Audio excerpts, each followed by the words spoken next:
Hi everybody, I'm Lee Carroll. I am the original channel of Kryon. Greetings, dear ones. I am Kryon of Magnetic Service. We have greetings for those also who are multidimensional, very real. We have greetings for Alcazar. We have greetings for the sacredness and the geometry that is here. Now, dear ones, I have just given you something you should look at.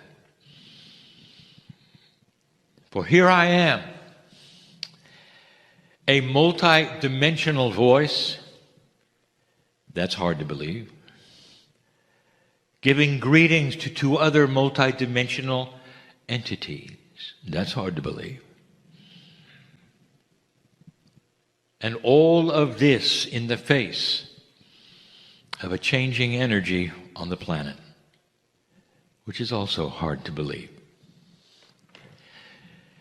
The paradigm shift that we bring to you is the same one that we have talking about, that is the potential of the planet for many years. But we sit in it today.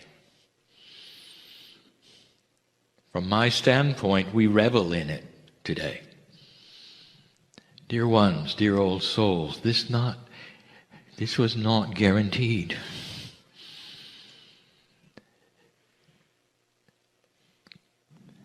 I want you to get used to the fact that this planet and consciousness and life itself is going through a real physical transition. The transition that you may think it's going through is that which you believe as an esoteric believer. It's very, very easy for one who has spent many years in esoteric belief to see, feel, sense energy shift.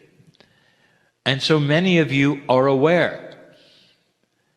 However, you're used to this. You're also sensitive to what I will call some kinds of multidimensional things. Some of you will see the energy. You will be aware of the aura. But I'm talking about the earth. I'm not talking about just the old souls. This planet is going through a physical, multidimensional shift. We prepared you for it.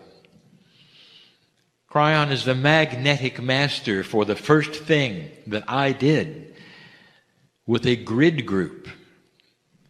From the moment I got here to 2002 was to move the grid of the planet. Now your magnetic grid is measurable with your compass. And you can go back in those years and find out just how much the magnetic grid altered north, and you can see it for yourself. This was not esoteric.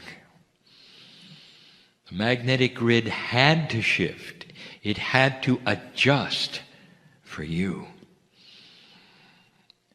It is difficult for me to even begin to talk to you about what another dimensional shift might bring you.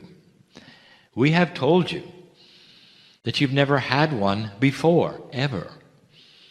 You have lived in an energy, literally, that had one kind of paradigm that never moved. It has become then your staple, the way things are, human nature. Everything is based around the reality you're in. As you begin to shift, consciousness will react. We told you that. We also gave you information about the actual area of space that your solar system is moving into. Astronomers are looking at coming out of the bubble. Go find this. You can. For all of existence of your life on the planet has been in some kind of a cosmic bubble, a protection of a kind of radiation that's coming. The radiation is not that which will affect you adversely. It's going to interface with the magnetic grid's new alignment and affect the DNA, creating an advancement in time, a fast track to your evolution. We told you that. You can go check whether it's coming or not. The whole entire planet is going to be subjected to a potential paradigm shift. Now, here's where it gets good. Potential. What do I mean? When I came to you 25 years ago, I said there was a potential shift coming based upon the probabilities of where you were and what you were doing. I say the same thing today. The snowball is rolling. It's hard to stop it from collecting more snow and getting bigger. That is the consciousness of the planet. A slow process that weeds out the dark and the light, that takes into account the reactions of all consciousness to the new energy. Imagine if you were invested in dark and evil. Imagine that for a moment. And imagine that this investment was fine as long as nothing changed. You could control what you're used to controlling. All of the darkness would still be yours. And suddenly, there's a little too much light. Something is starting to shift and change. What would you do? And the answer, you would go on a raging campaign of fear in order to keep things the way they were. Does this sound like something you might see? You see, the planet is changing. Not just old souls, not just light workers. If you want to know specifics, ask the indigenous. For their prophecies were all about now. Now, this is news we've been giving you for some time, but I've just compiled it into a few minutes. Dare I say, it's beautiful. The fact that it is happening at all is beautiful. You passed the marker, more than passed marker. You did it with flying colors. It wasn't even close. You didn't need a confrontation. You didn't need a war. You didn't need to reduce the population by millions of people in order to wake up. You did it by yourself. And when the precession of equinoxes arrived, the consciousness of the planet was actually higher than I predicted. And if you want to see that, you can go back and you can look at my first communication with you, which you call Kryon Book 1, where I gave you some of the potentials which included a mass death experience on the planet which may wake you up, and you didn't need it. You didn't need it.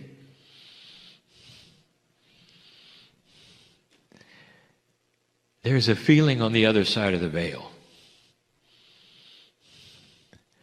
that is pride. It is not egotistical pride. It's the kind of pride you would have for a son or daughter who excelled in everything they touched. It's a pride that you are part of it because they carry your seeds. And that's where we are today. Sometimes I would give what appeared to be admonitions, and I would feel powerful about something that I know is happening and taking place on the planet. Never is there frustration on my side of the veil. Excitement. Is it possible for God to be excited? And the answer is yes. Is it possible for that excitement to be based in the only thing that God really has outside of free choice of yours, and that is love and benevolence? It actually shaped your evolution. And here you are. The road ahead is filled with free choice. It's yours. It always was. But there is a confluence of benevolent consciousness which is higher and larger than what we expected at this point in time. I just explained to you what's going on the planet and why your news looks like it does. I want to give you a parable. Every single parable we have given has been about woe. And if he wasn't mentioned in the parable, it was still about woe. Woe is not a man or a woman, but we call him a he. Just because of the language differences, it helps. Woe is a woe man, a genderless. It is you. Woe represents the human being. Parables are given because they are puzzles and mean other things. But human beings love stories. They relate to stories. And this one is about you and energy.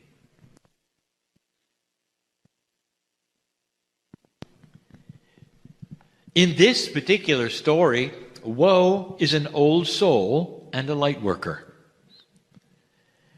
And he lives in the year 2015.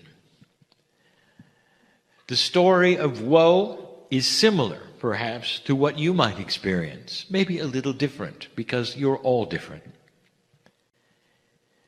But let me paint the picture. I want to tell you who he, she is, and what woe is going through. As an old soul, woe has a lineage. Now listen carefully. The lineage of the old soul is one who has fought the good fight. Because this planet, up to this point, has had a duality which was palatable. You could be an old soul and you could be a compassionate person, but it didn't go very far. Whatever light you had was often put out by the incredible amount of negativity and darkness on the planet. War after war, and you had to participate.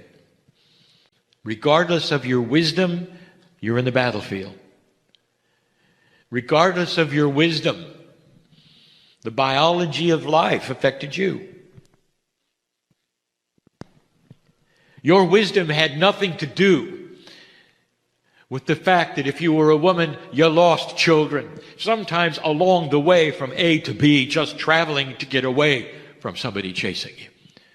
Sometimes it was in birth, sometimes it was in disease, or worse.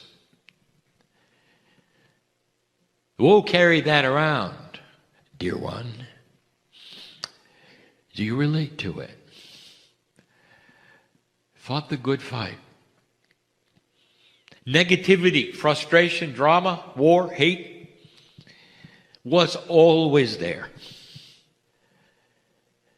And it was there seemingly in every sector. Difficult.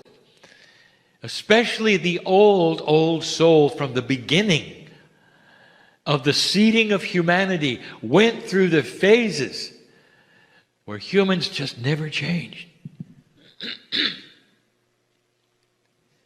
Can you imagine what this has done to woe's countenance?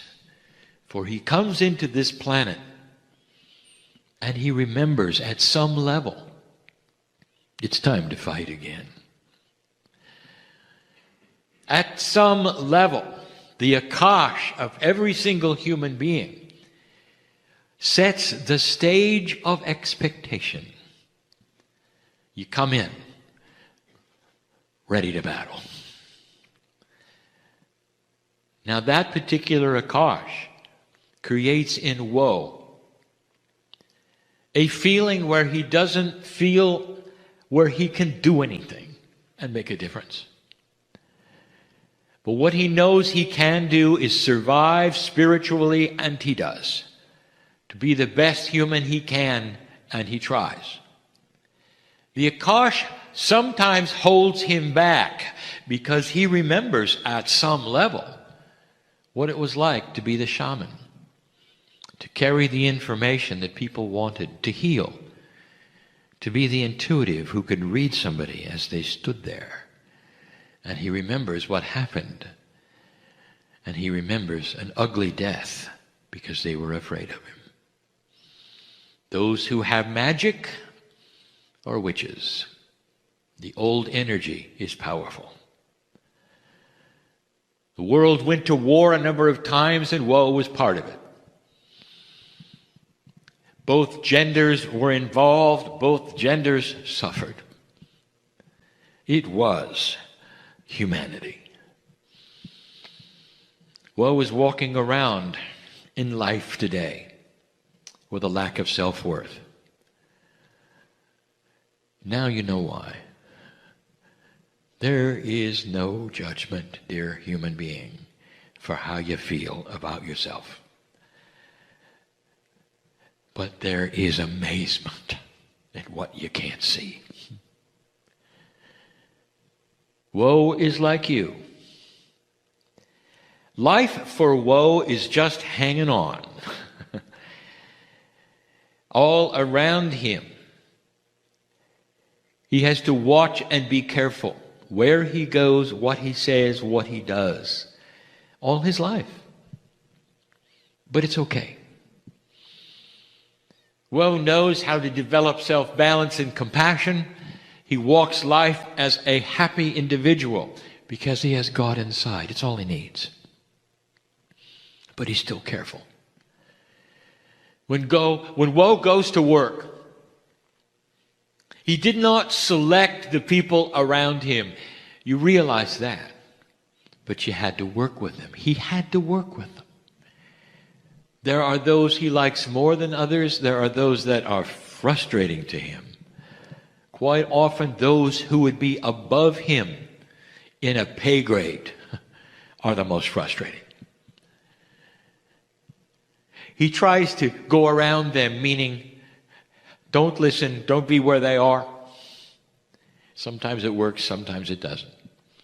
He holds it together, but he hears the negativity that they have. He sees others around in distress because of it. Woe tries to cheer them up or battle the energy the best he can.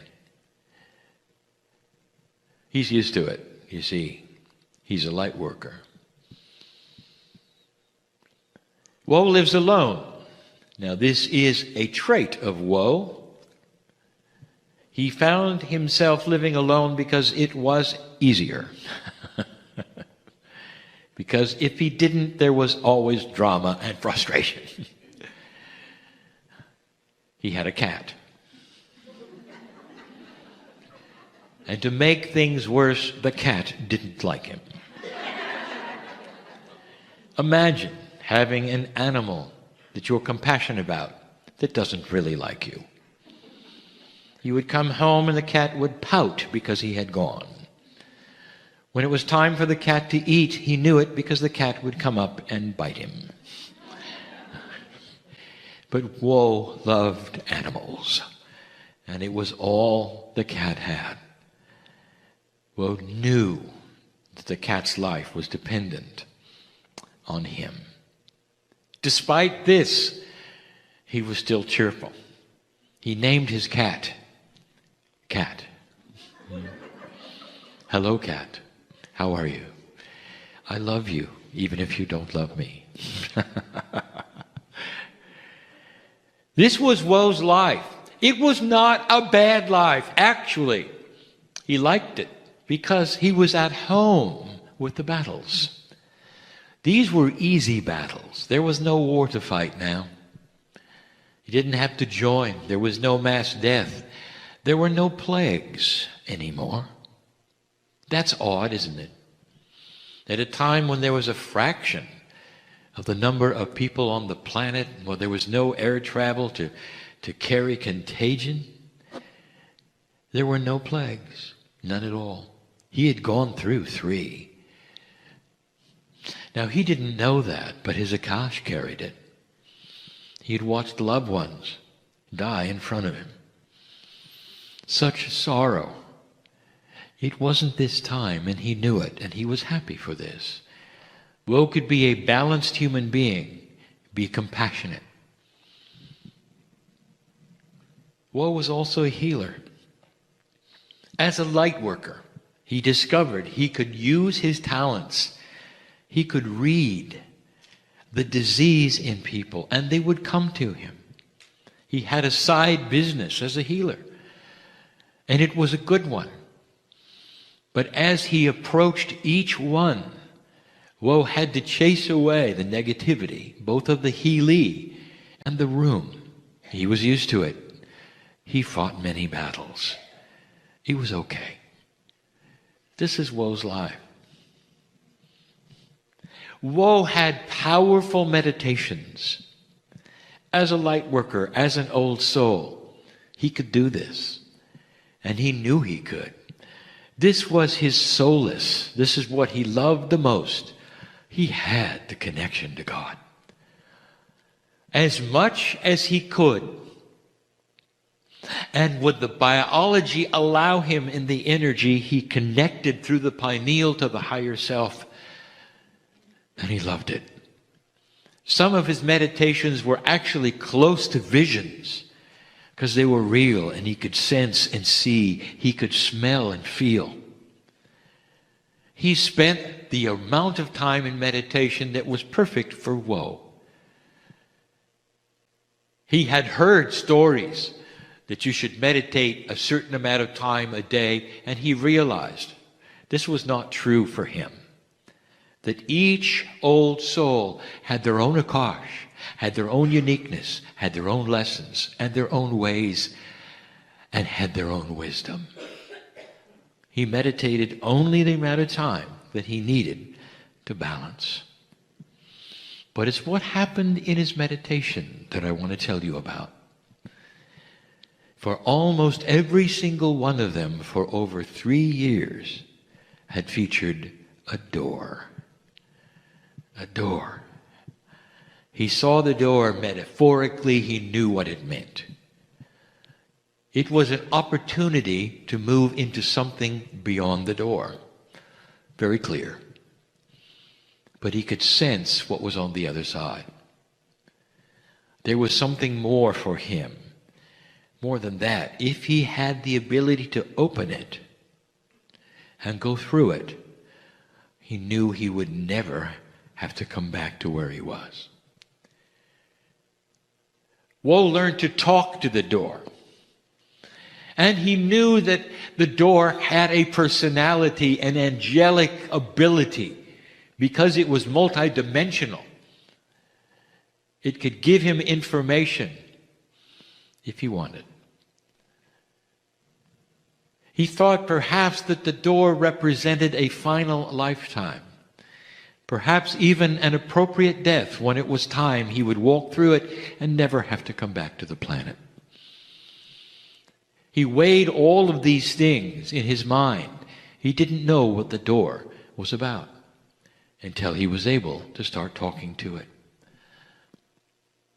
In the vision, he was limited in what he could ask and the answers that could happen, because he knew that he was in a space that was sacred. It didn't work the same way in 3D. The questions he asked were literally that which did not come out of his mouth, but his innate also was involved. That which his consciousness was also involved. He would say to the door, "Who are you?" And the feeling he got, not the voice, because he never heard a voice.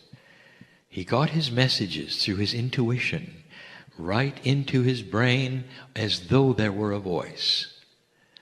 And the voice was always too beautiful for words. The voice was genderless.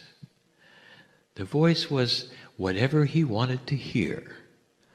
It was the most beautiful sound he could imagine. And he said, "Who are you?" And the voice said, "Whoa, I am your future." He didn't understand it.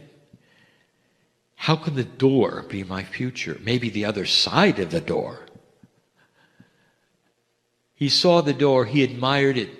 He loved the fact that there was benevolence on the other side. Occasionally he saw it glow. Underneath the door, he could see light. Whatever was out there in his future, he liked it. Woe continued to have the visions of the door. Sometimes he would simply sit and be with it, knowing that someday he could go through it. He continued to think it was his demise, his death, his last time on the planet, and he looked forward to that time.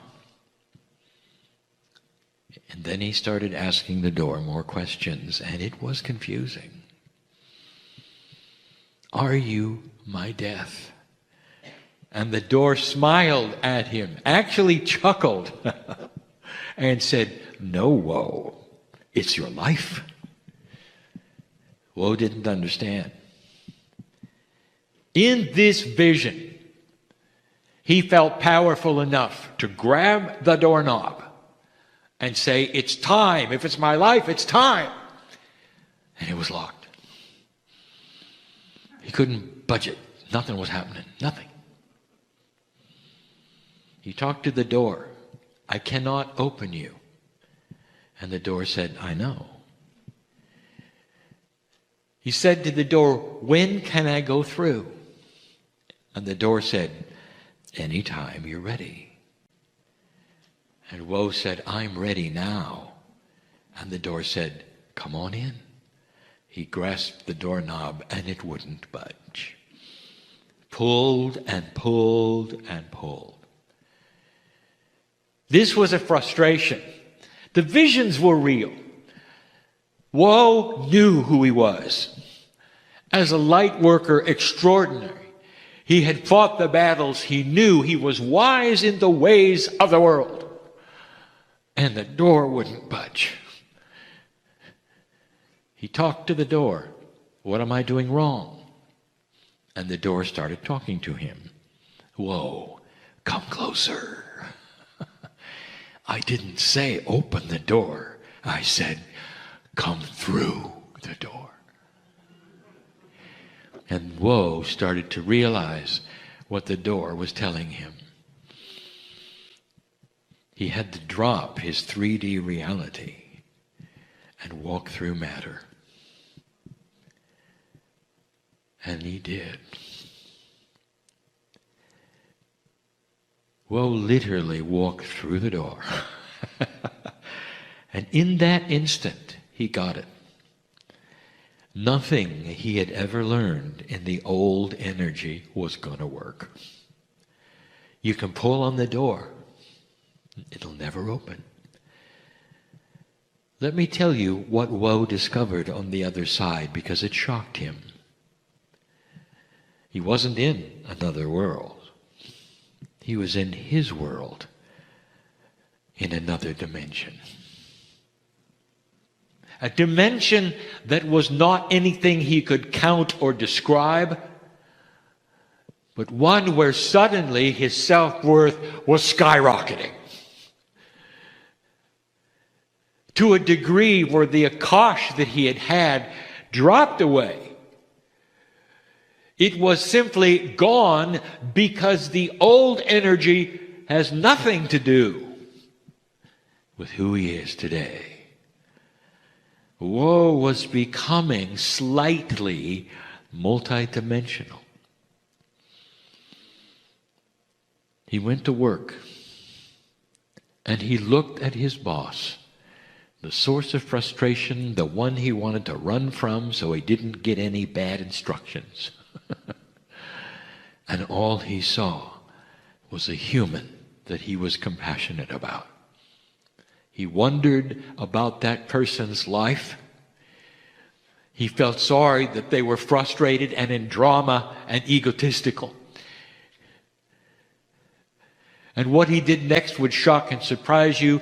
He wanted to be closer to the boss, because he found that nothing the boss did bothered him at all. He could sit and listen to the things that used to frustrate him and put his stomach in knots, and he wasn't affected. I want to tell you what happened eventually, so you'll understand the dynamic. You see, his boss did not get the reaction he used to. No one was fearful in that body of woe anymore. In fact, eventually, the boss asked woe what the change was, because he liked it. Woe's dimensionality had affected somebody else who was not even interested in changing dimensions. This is a process you're not used to. Everywhere woe started to walk, things became easier. The old energy of battle and fighting, he realized, was a caveman survival instinct, and he was beyond it.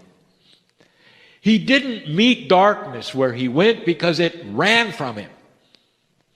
Woe carried a light that was so impressively bright, metaphorically, to that which is darkness, hatred, frustration, and drama, that it literally left the building when he arrived.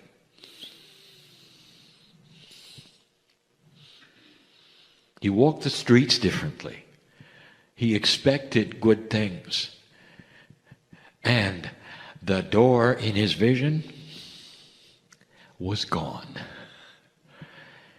When he seemingly tried metaphorically to turn around to see where the door had gone, there was none. He couldn't go back. He couldn't go back. Woe went home, and there was Cat. Cat took one look at Woe and rubbed against his leg. He started purring. That's all it took, dear ones. The animals know first. Then even the plants and the rocks. The whole planet knows when you become a little different. And from that moment on, there were no more bites, just purrs and rubbing. What's for dinner? I'm going to close and ask you, what's for dinner? Are you going to leave here differently or the same? Does this parable make sense to you? If you don't understand the hows and the whys, the timing, the actions, if you're at a loss for the practical meanings, I will say this: you're not alone. I just gave you the overall perspective. In order to go through the door, every single one of you will have a different kind of way. This is honoring to your Akash, to your individuality. But listen, if you didn't get it, if you want to go through the door, your actual cellular body will start to shift and change.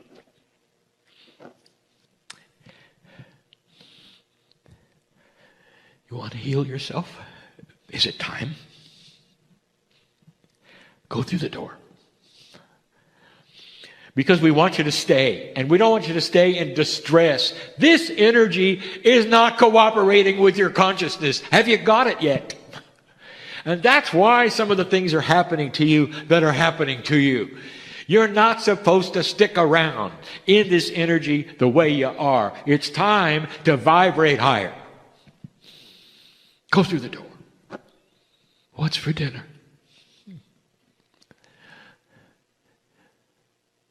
I am in love with humanity for what you're about to do. That's you. I know you. And so it is. Hi, everybody. I'm Lee Carroll. I am the original channel of Kryon. Oh, yeah. And see if you're holding any tension anywhere in your body, and let your breath go there. Just softening, relaxing, enjoying that part that can just settle back. And imagine that this family is all connected today because we are. We're connected by the field, and it's a wonderful thing that we can share this time together wherever we are. And that as we do,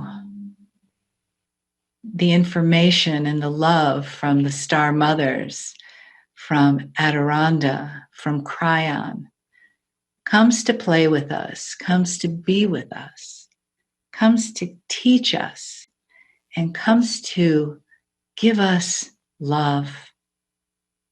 If we can open more and more to receiving that unconditional wave surrounding us in the love of the one source that those beautiful beings of light all have in common. The love, the wisdom, the sharing all comes from the same beautiful place. So as we know that, we can relax even more deeply and begin to open ourselves like the beautiful flowers that we are to the love, the wisdom, and the guidance of Adirondda and Kryon. So it is good day to you, huh? Oh, so very good to see your light, your brightness, your divine presence as you are acknowledging all of the energy of this planet. Whew, takes your breath away sometimes, doesn't it? With that energy and with that frequency that you are experiencing, know that this energy that you are finding is expanding all around you.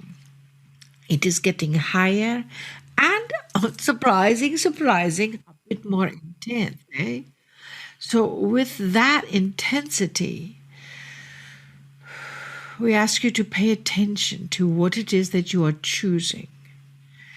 Now more than ever before, your own innate abilities are coming through stronger and stronger than you ever thought possible.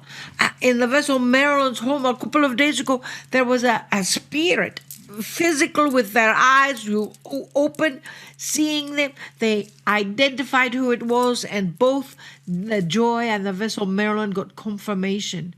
And then they delivered the message to the person that had crossed over was coming in. And if you need more details on that, we can give them to you.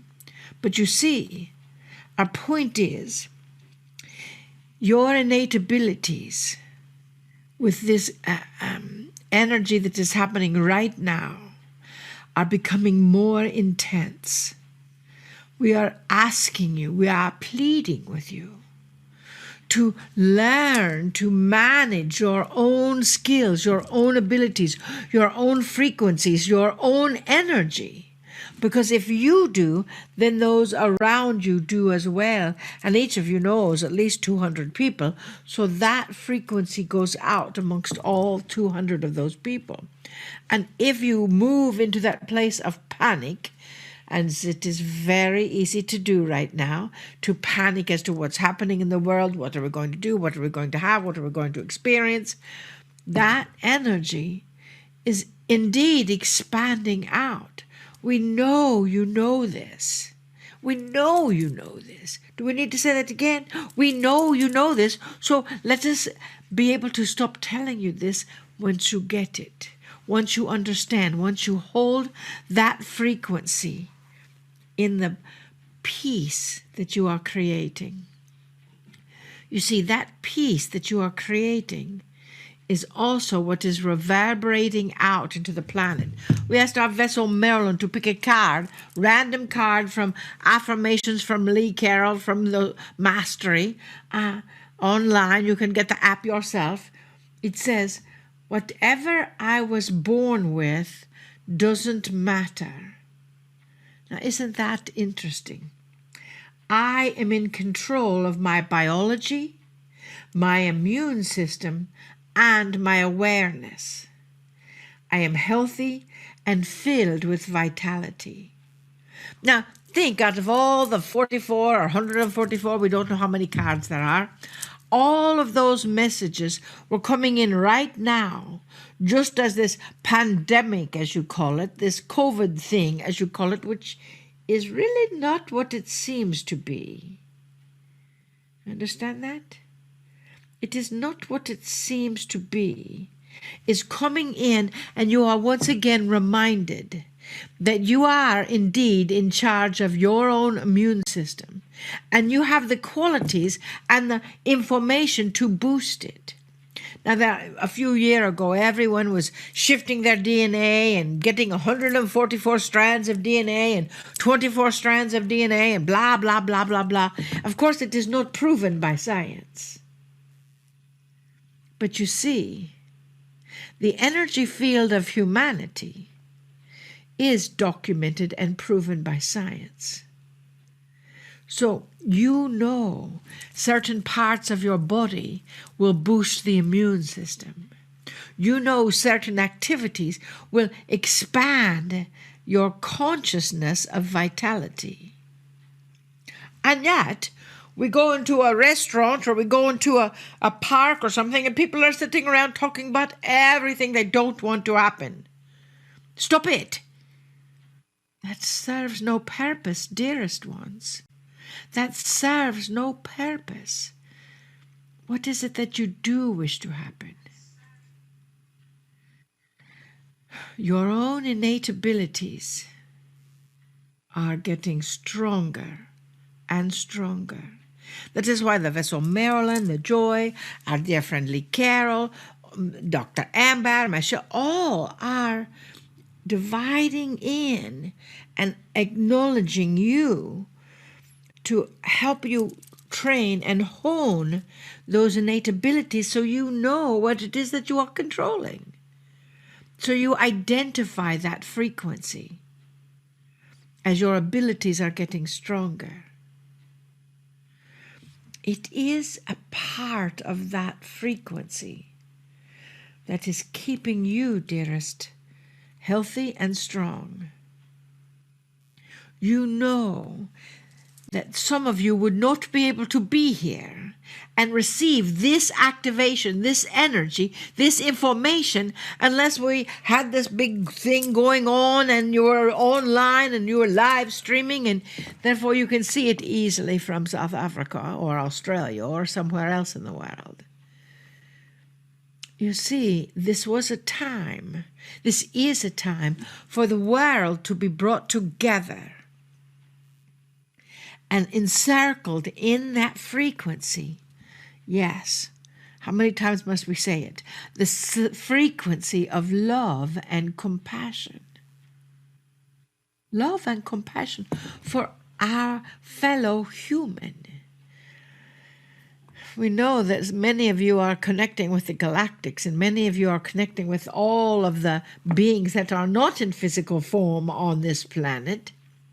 They're not going to show themselves until it is safe, and until you can prove that it is safe amongst your own people, your own race, your own humans. The human race, not color. We don't believe in color. Everything is color. You see what we say? That the human must learn that their innate ability is expanding through the frequency of time and space. And with that innate ability that's expanding through the frequency of time and space, that is what is creating your innate abilities to be expanded as well. Huh? We see we've got two things going on here. Huh? So with that energy, we ask you, what is it that you want? What is it that matters most to you? What is it that connects you to you? Is it all these things that are about you, trinkets and lights and tables and furniture and all the best technology you are finding that the world is simplifying and showing you what really matters? That is the new frequency. What is it that really matters to you? We will be talking about that several other times this weekend, because what really matters to you is the power and presence of you. Aha! How easy could that be? It's just you. Why is it that humans have a tendency to give their power away to another? Why is it that humans have the tendency to judge and act violently upon another just because of who they are? Or maybe what they have said. You have done that for 1,000 or 2,000 or 3,000 or 5,000 years. Aren't you ready to be done with that now? Take a deep breath. I am ready to accept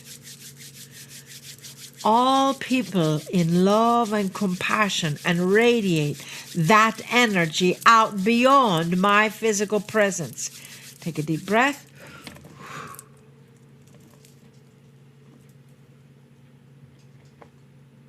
And so it is. Can it be that simple? Why not? Everything is possible. Yes. One radiating soul shifts another radiating soul, which shifts another radiating soul, which shifts another radiating soul. That is what your presence is here experiencing.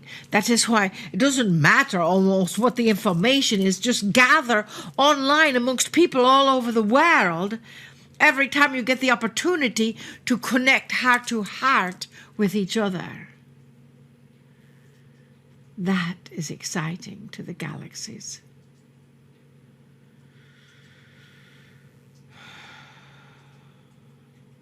We will see you again, huh?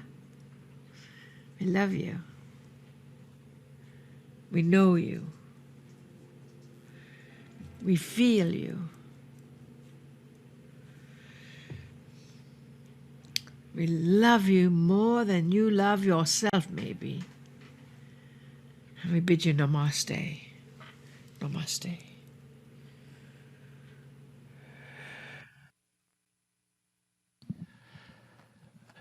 Greetings, dear ones. I'm Kryon of Magnetic Service.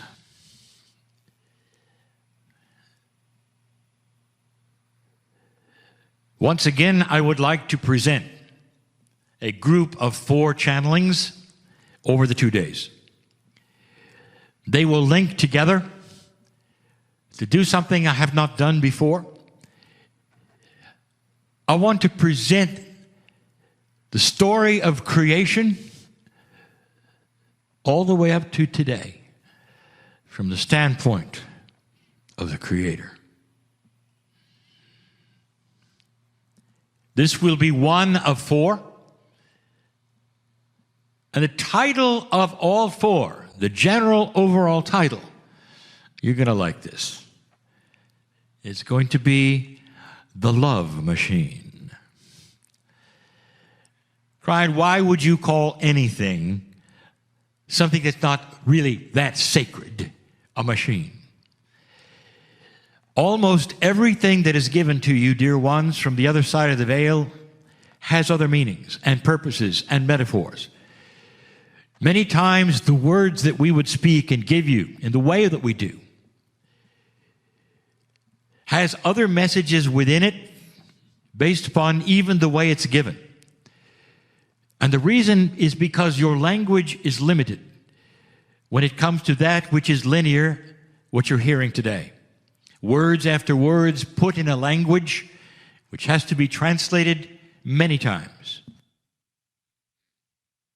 But there is another language. We've even called it the third language.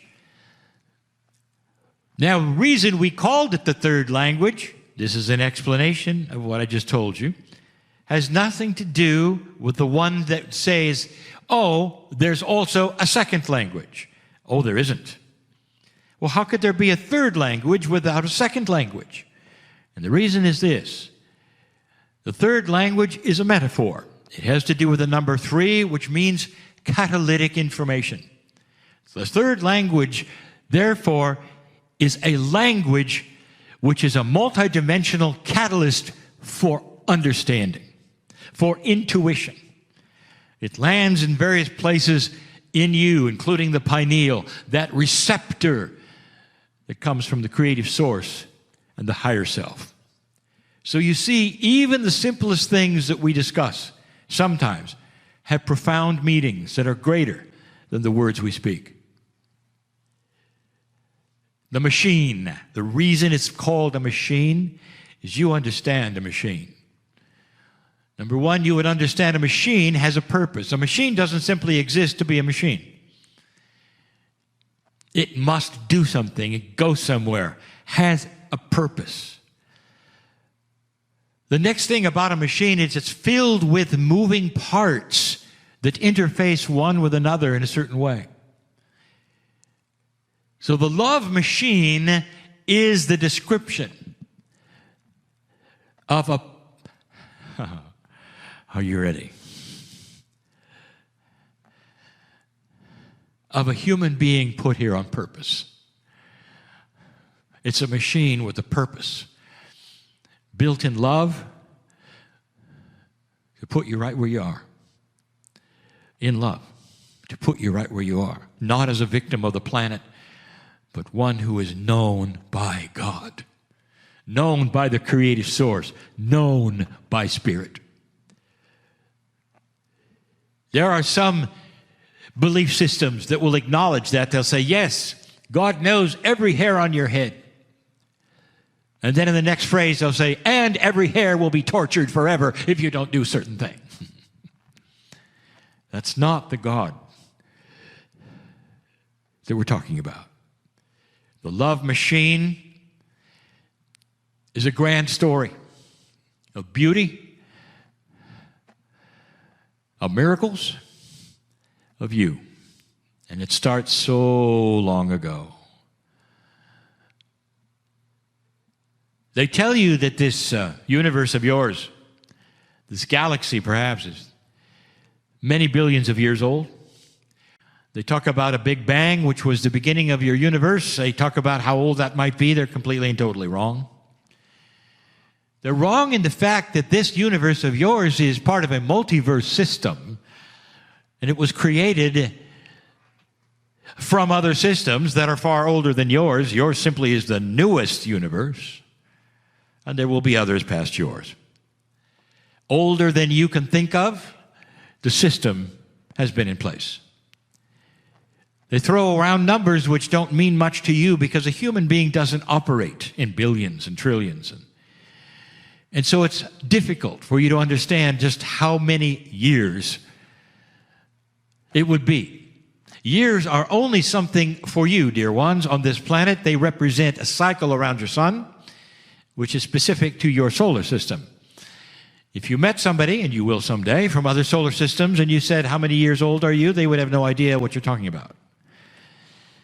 Because they would measure their times and their ages much different.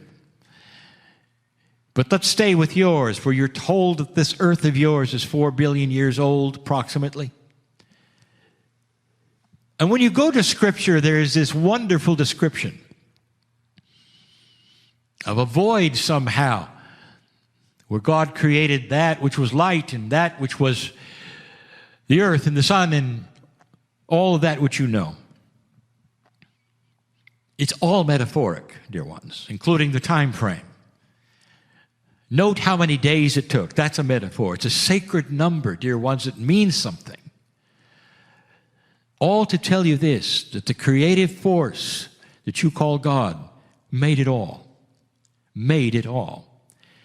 not accidentally, made it all. It was created for life, not just yours. For I've said before, the solar system that you have has that life which you call Earth, humans. But the galaxy is teeming with life. Now, where am I going with this? The love machine. There's a machine based in that which is the love for the human soul, which is about to put you here in a miraculous way. Science is discovering something that would have wrinkled the feathers of theologians in the past. That life is a natural occurring event all over the galaxy. That the same elements exist everywhere that exist here. If you go other parts of the galaxy, you're going to find the same attributes, the same laws, the same periodic table of elements. You're also going to find something else, that life is a natural occurring event. They come together synchronistically at the right time. You even have electricity. They come together at the right time, enhanced perhaps by lightning. It would create compounds, proteins, yes, even RNA. And it starts. It's natural. Scientists will discover that someday when they find the first microbes and cellular structures in other places, and they will find, yes, they started there in the same way they started here. But dear ones, nothing was natural here. There was a plan. There was a machine. Because humans would eventually come here. And humans would eventually have a soul. And the love machine was active in how that occurred and when it occurred. In this first channeling of the four, it's all about how you got here.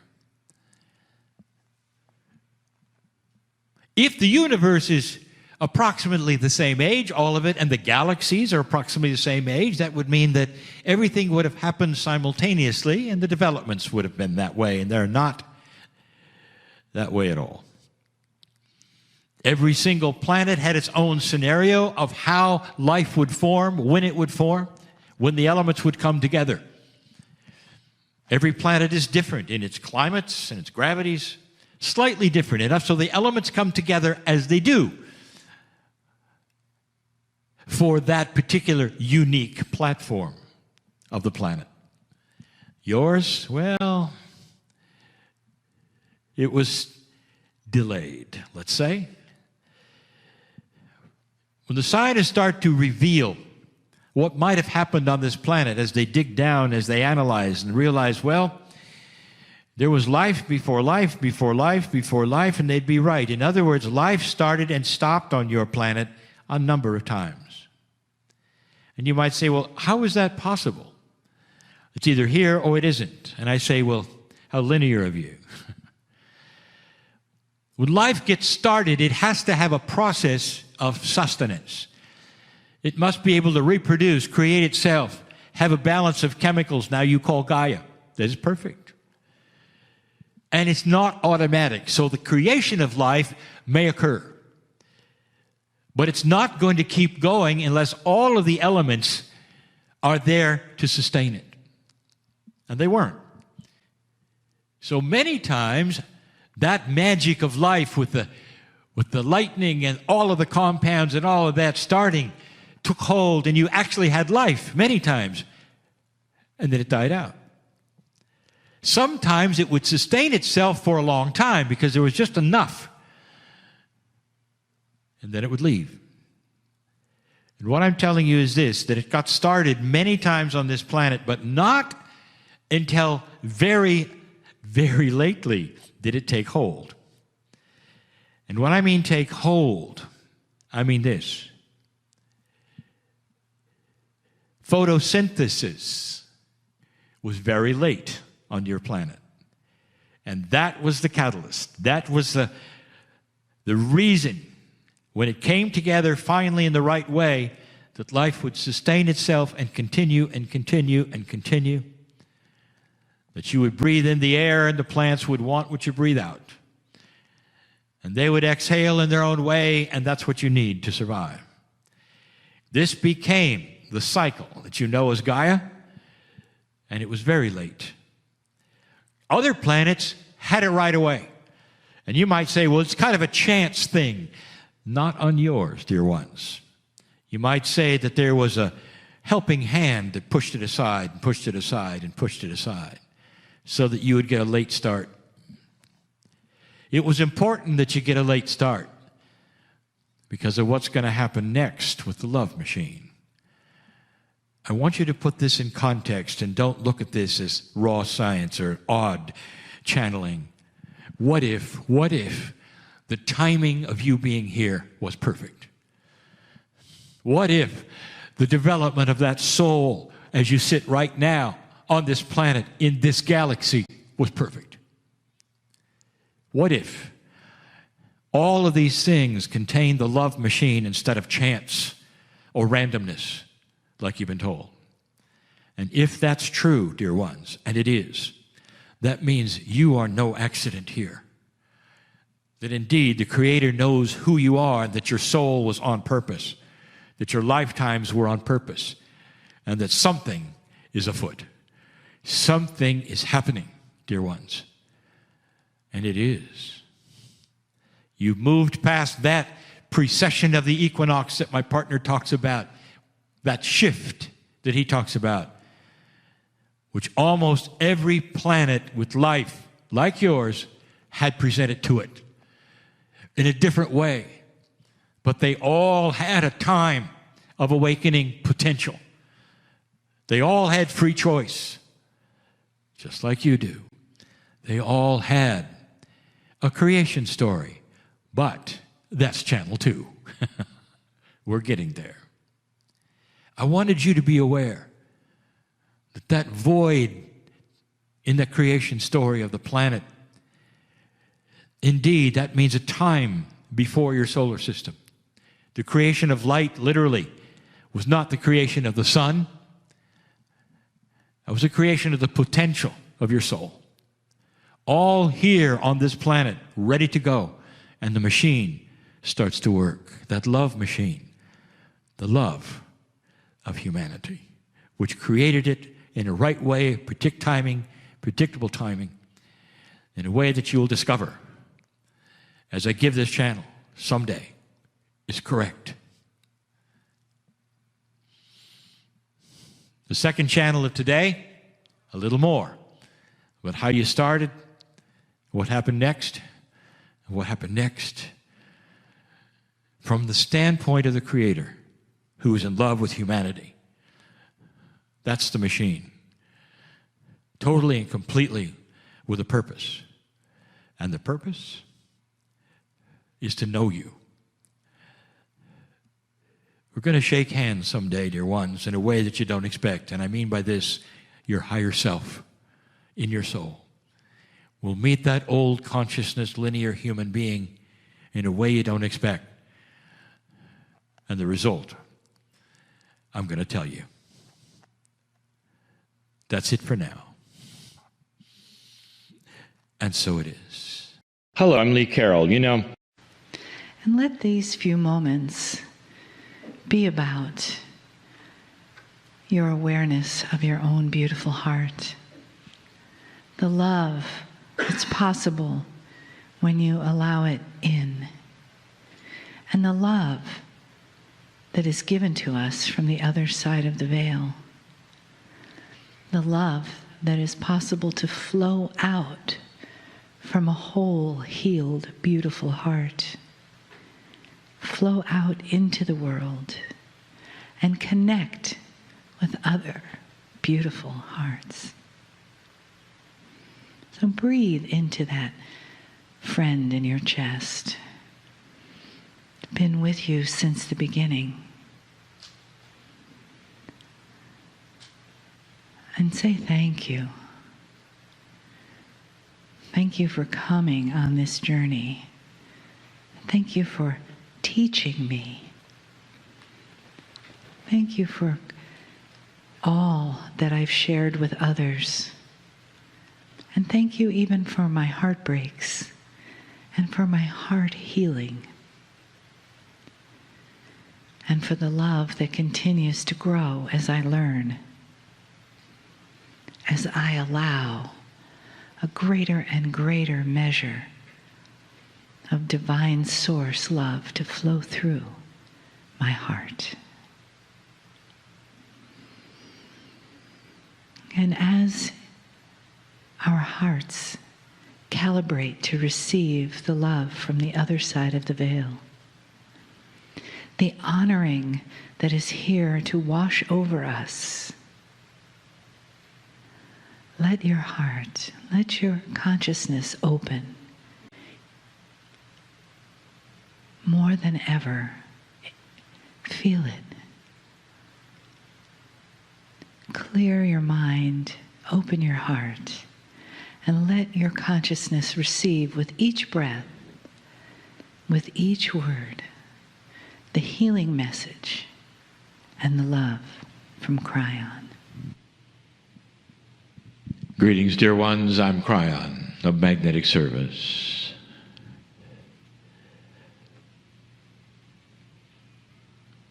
The room is filled with those I know. Those who listen later, I know.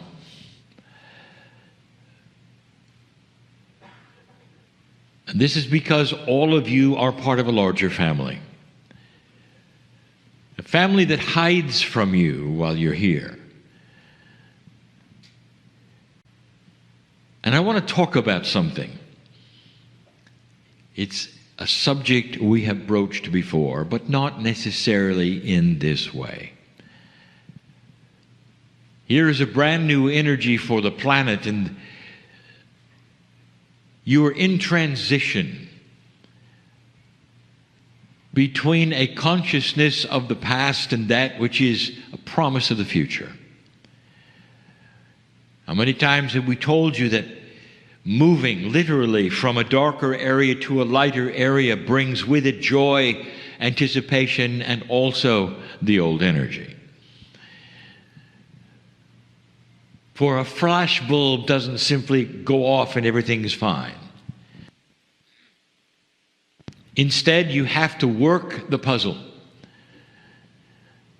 We've given you many channels about what takes place when you move from a lower to a higher place. Some of the habits, some of the biases, some of the things you don't even know you've done.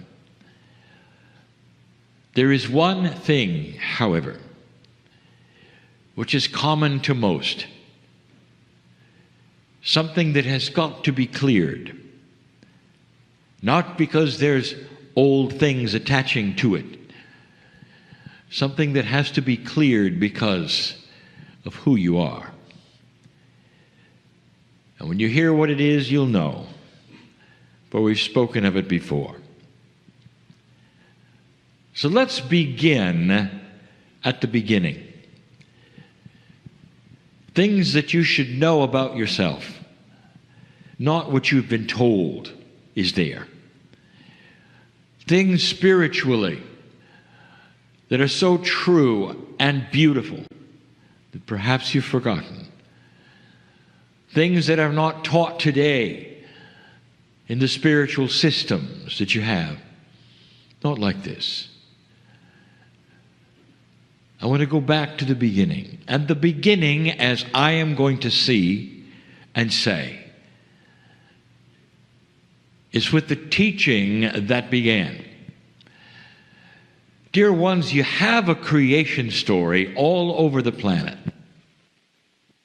Various cultures have various creation stories. The one that in this culture you may have grown up with, the most popular one, is very similar to the one that we teach as the seeding of the planet. So listen again for just a moment about this amazing thing that took place biologically, esoterically, with humans about 200,000 years ago. There was a shift, a change, a major one. And if you wipe away all of the physics of it and the physicalness of it, what really took place was a beautiful switch, an implantation within the human being of discernment of light and dark.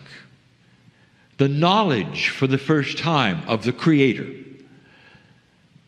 Free choice to see it or not. Intuition. Beauty. Discernment. All of these things were new. There was a leap in evolution 200,000 years ago, designed not by accident. It is the creation story. It's in your Holy Scripture, told perhaps differently, but it's there, the same story. That you are human beings, mammals like any other on the planet, and something happened. An angelic force came down. And with the creation story you heard, it was the Adam, it was the Eve, it was the Garden of Eden, all metaphors, again, for what took place that we've told you about, where you received the beautiful knowledge of light and dark, discernment, choice. It's all over the planet. So now I'm going to put you in the place of the Creator, just for a moment. The question of, like, what would you have done? Let's say that you have the mind of God. And let us say that you have seen this miracle. It's gone by design and you were watching it. What would you do next after the seeding had been complete? To give you a hint of where I'm going, let us say you take a small child and you say, I'm going to give you something amazing and beautiful. I'm going to put you in a library with the knowledge of everything. And you can then choose between the books. And then you go away and you say on the way out, oh, sorry, we never taught you to read. Thousands of books, and you can't touch them. You don't know what's in them. So would it make more sense to have a creation story accompanied then by teaching? And their scripture says nothing about that, nothing at all. So human beings are then given all of this and then left to fend for themselves. There is no teaching from the angel.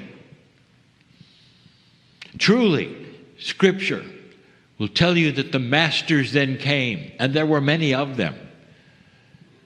And through history and cultures, there were many of them.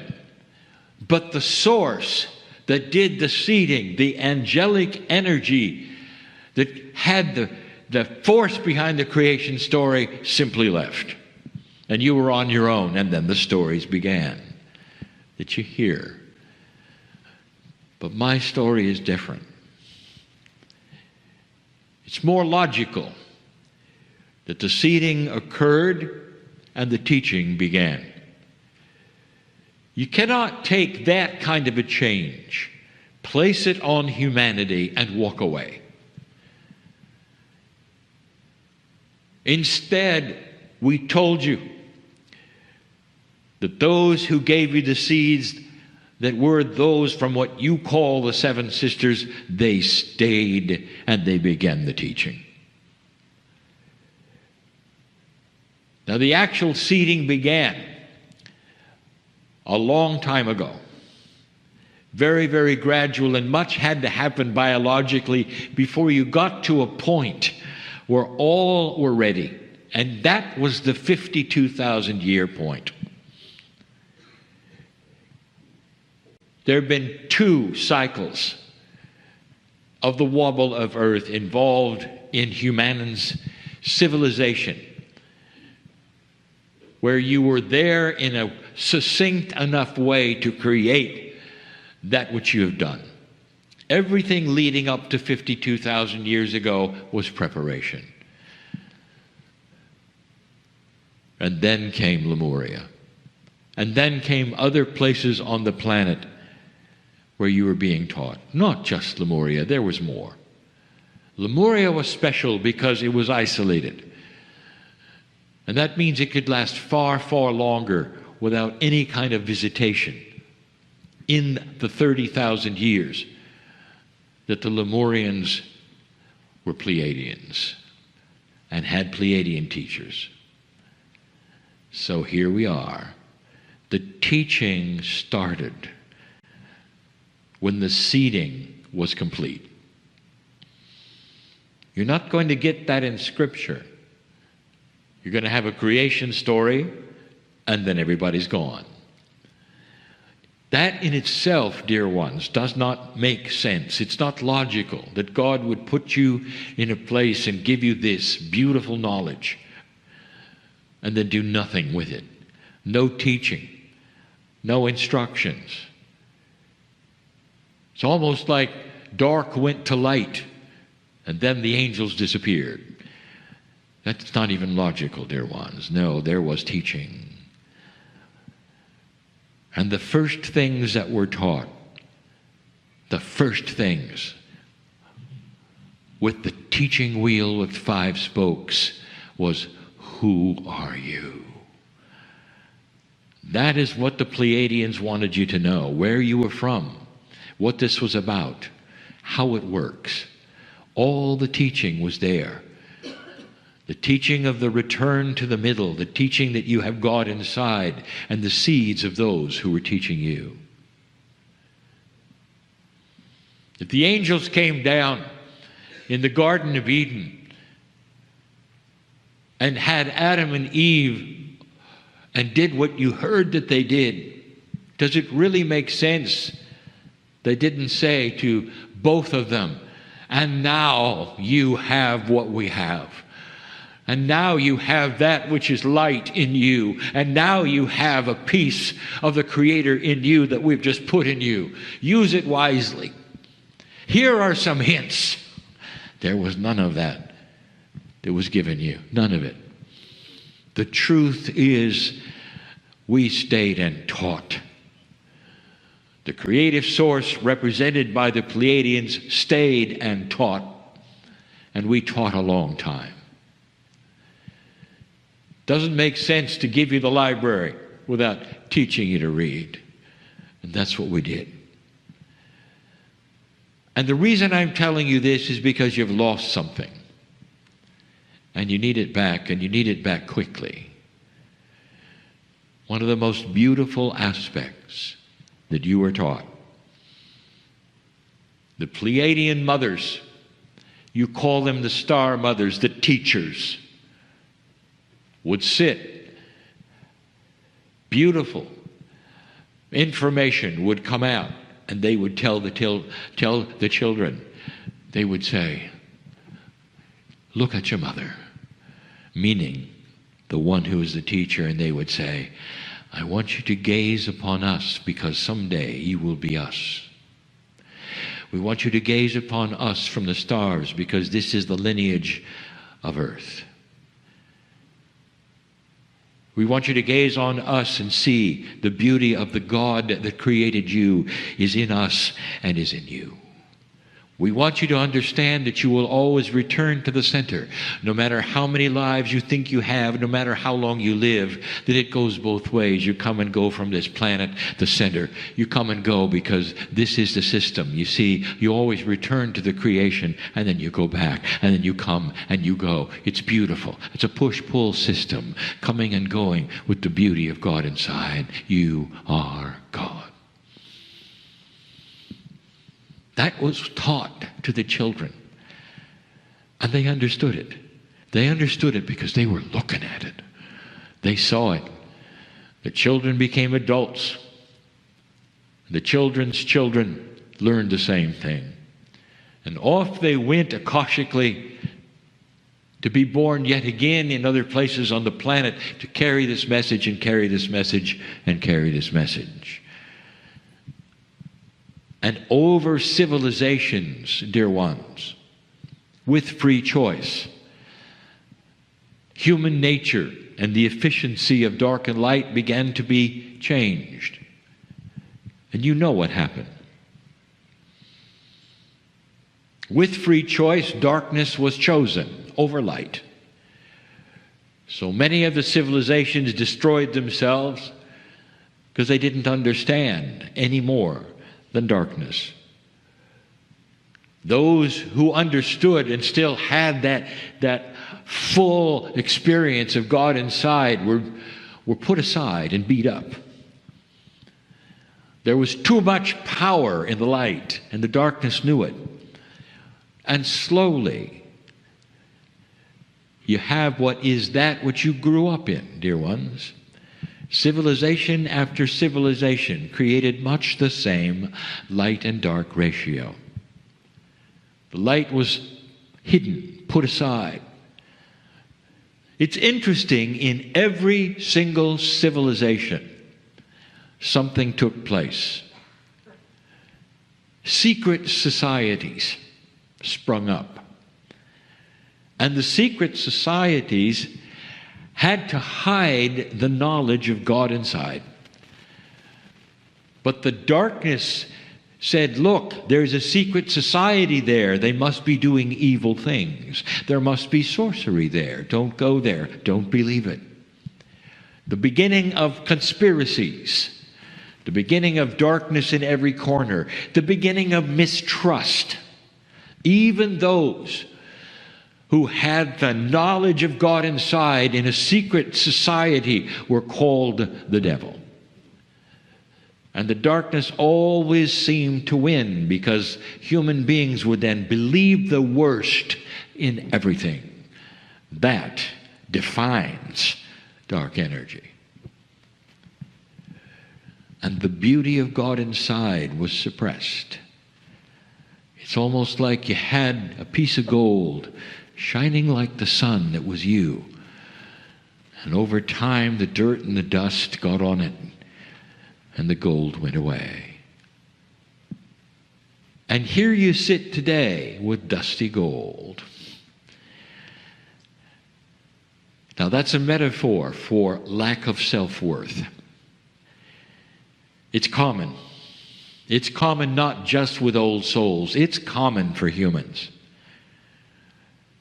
For most of the humanity that has come and gone on this planet and reincarnated experienced this, just like you did. That to say that perhaps you were God or you had any powers or you knew how consciousness would work would be a death sentence. Even the shamans, the ones who could make the magic, the ones that would be turned to change the weather, even they were in trouble all the time. Because if something didn't go exactly right, then they were blamed and often terminated. Some of you were them. You are your own ancients, and in that old soul, some of you were them. Some of you were born spiritual with knowledge, and as soon as you were able to grow up and walk, you were actually following the same path yet again. Never ever believing your parents, never ever going to certain kinds of religious structural organizations. Others of you awakened later. But all of you have dusty gold. Lack of self-worth comes from lifetimes of not being believed, of having to cower in the dark. Some of you have awakened with the knowledge intuitively not to push the envelope of light, just to behave yourself. Don't come out of the closet too quickly or at all, because you might face it again. But even the ones who've come out, even the ones who are teachers, even the ones who write the books, even the ones who sit in the chair and channel, have dusty gold. The truth was given to you, old soul, by those who seeded you. What you did with it, you get to look around and see. Morphed into rules, into negativity, into dysfunction, into many things. Even those who know the truth about the spoke of returning, about the original teaching, even if you know it, you've got dirty gold, dusty gold. In other words, in this room and listening to me, those humans who want to move forward so badly, those humans who say, yes, I'm seeing the light, still suffer from doubt, fear, and lack of self-worth. We know this. We know this. Now, I want you to cognize those words. Spirit, God, the creative source, anything you want to call it, knows of this issue and is ready to help you wipe away the dust so it can shine like the light. And all you have to do is start claiming it. And if you want something to imagine, if you want a visualization, use the one I've just given you. Old soul, you shine like the sun, like pure gold polished so you can see your face in it. And I want you to consider for a moment what it would be like to simply take your hand, even without a cloth, and brush away the dirt and the gold, the dust, and see in the gold your face. See the reflection of your own face in that. And the metaphor for you as you do it will be brushing away doubt, brushing away that which is something that you can't really identify what's wrong inside when you don't believe in things. What's wrong inside when you don't want to come along with a program of beauty or benevolence or compassion. What's wrong inside? What is it that blocks you from believing some of the things that are presented? That's the dust on the gold. It's history telling you it's not real. It's history that's telling you it's dark. It's history that's giving you conspiracies against it. It's all that you've been through. And right now, in this energy, in the light, that gold is waiting for you to simply brush the dust away. And when you do it, even when you begin to do it, even if you consider it, things start to change. If you want to grasp some of the principles that are given here by Kryon, in this chair, in the many chairs for 28 years, if you're ready to go to the next level, it's time to brush away the dust. Because that will be the catalyst for everything you've asked for. Oh, depressed one, I know who's here. I know who's listening. It is so difficult for you to climb out of this thing. Unless you knew something, we know the issue. God is not in a vacuum on the other side of some black veil. God is not judging you for what you've done or what you haven't done. Instead, God is there next to you, waiting and saying, brush it away, blow it away. Here's a cloth if you need it, but do it. And then you'll see who you are. Your face in the gold, the reflection of you, the image of love.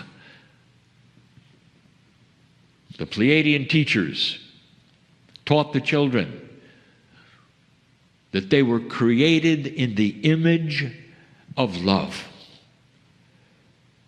That is the Creator. They were created in the image and the beauty of compassion. That is the Creator. That teaching is still with you. It's in your Akash. All you have to do is believe it and start brushing away the dirt, the dust, until you can see your reflection in it and say, I knew it. It's true.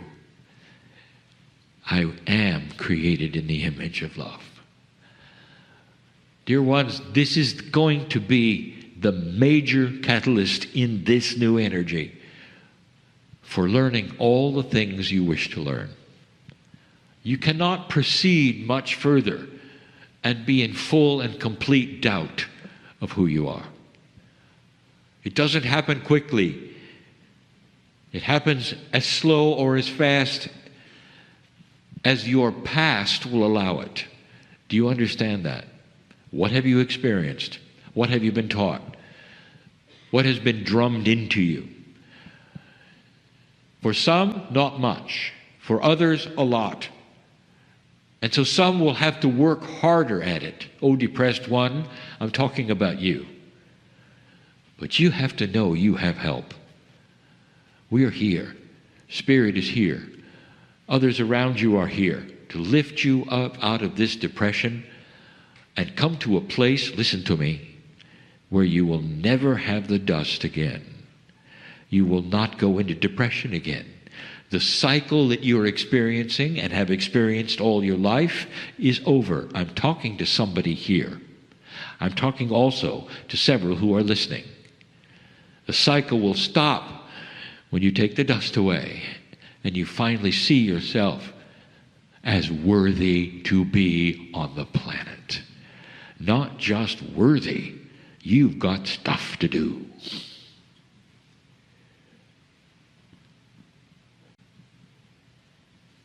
How does it feel to know that that is still there? You don't have to reach anywhere for it. You don't have to go anywhere for it. You don't have to study for it. Just blow the dust away. And what you're going to see is the beauty that you are.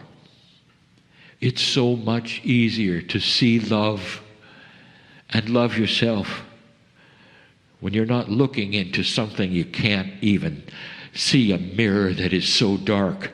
How are you going to see yourself to even know who you are when you're looking at a mirror that has so much dirt on it?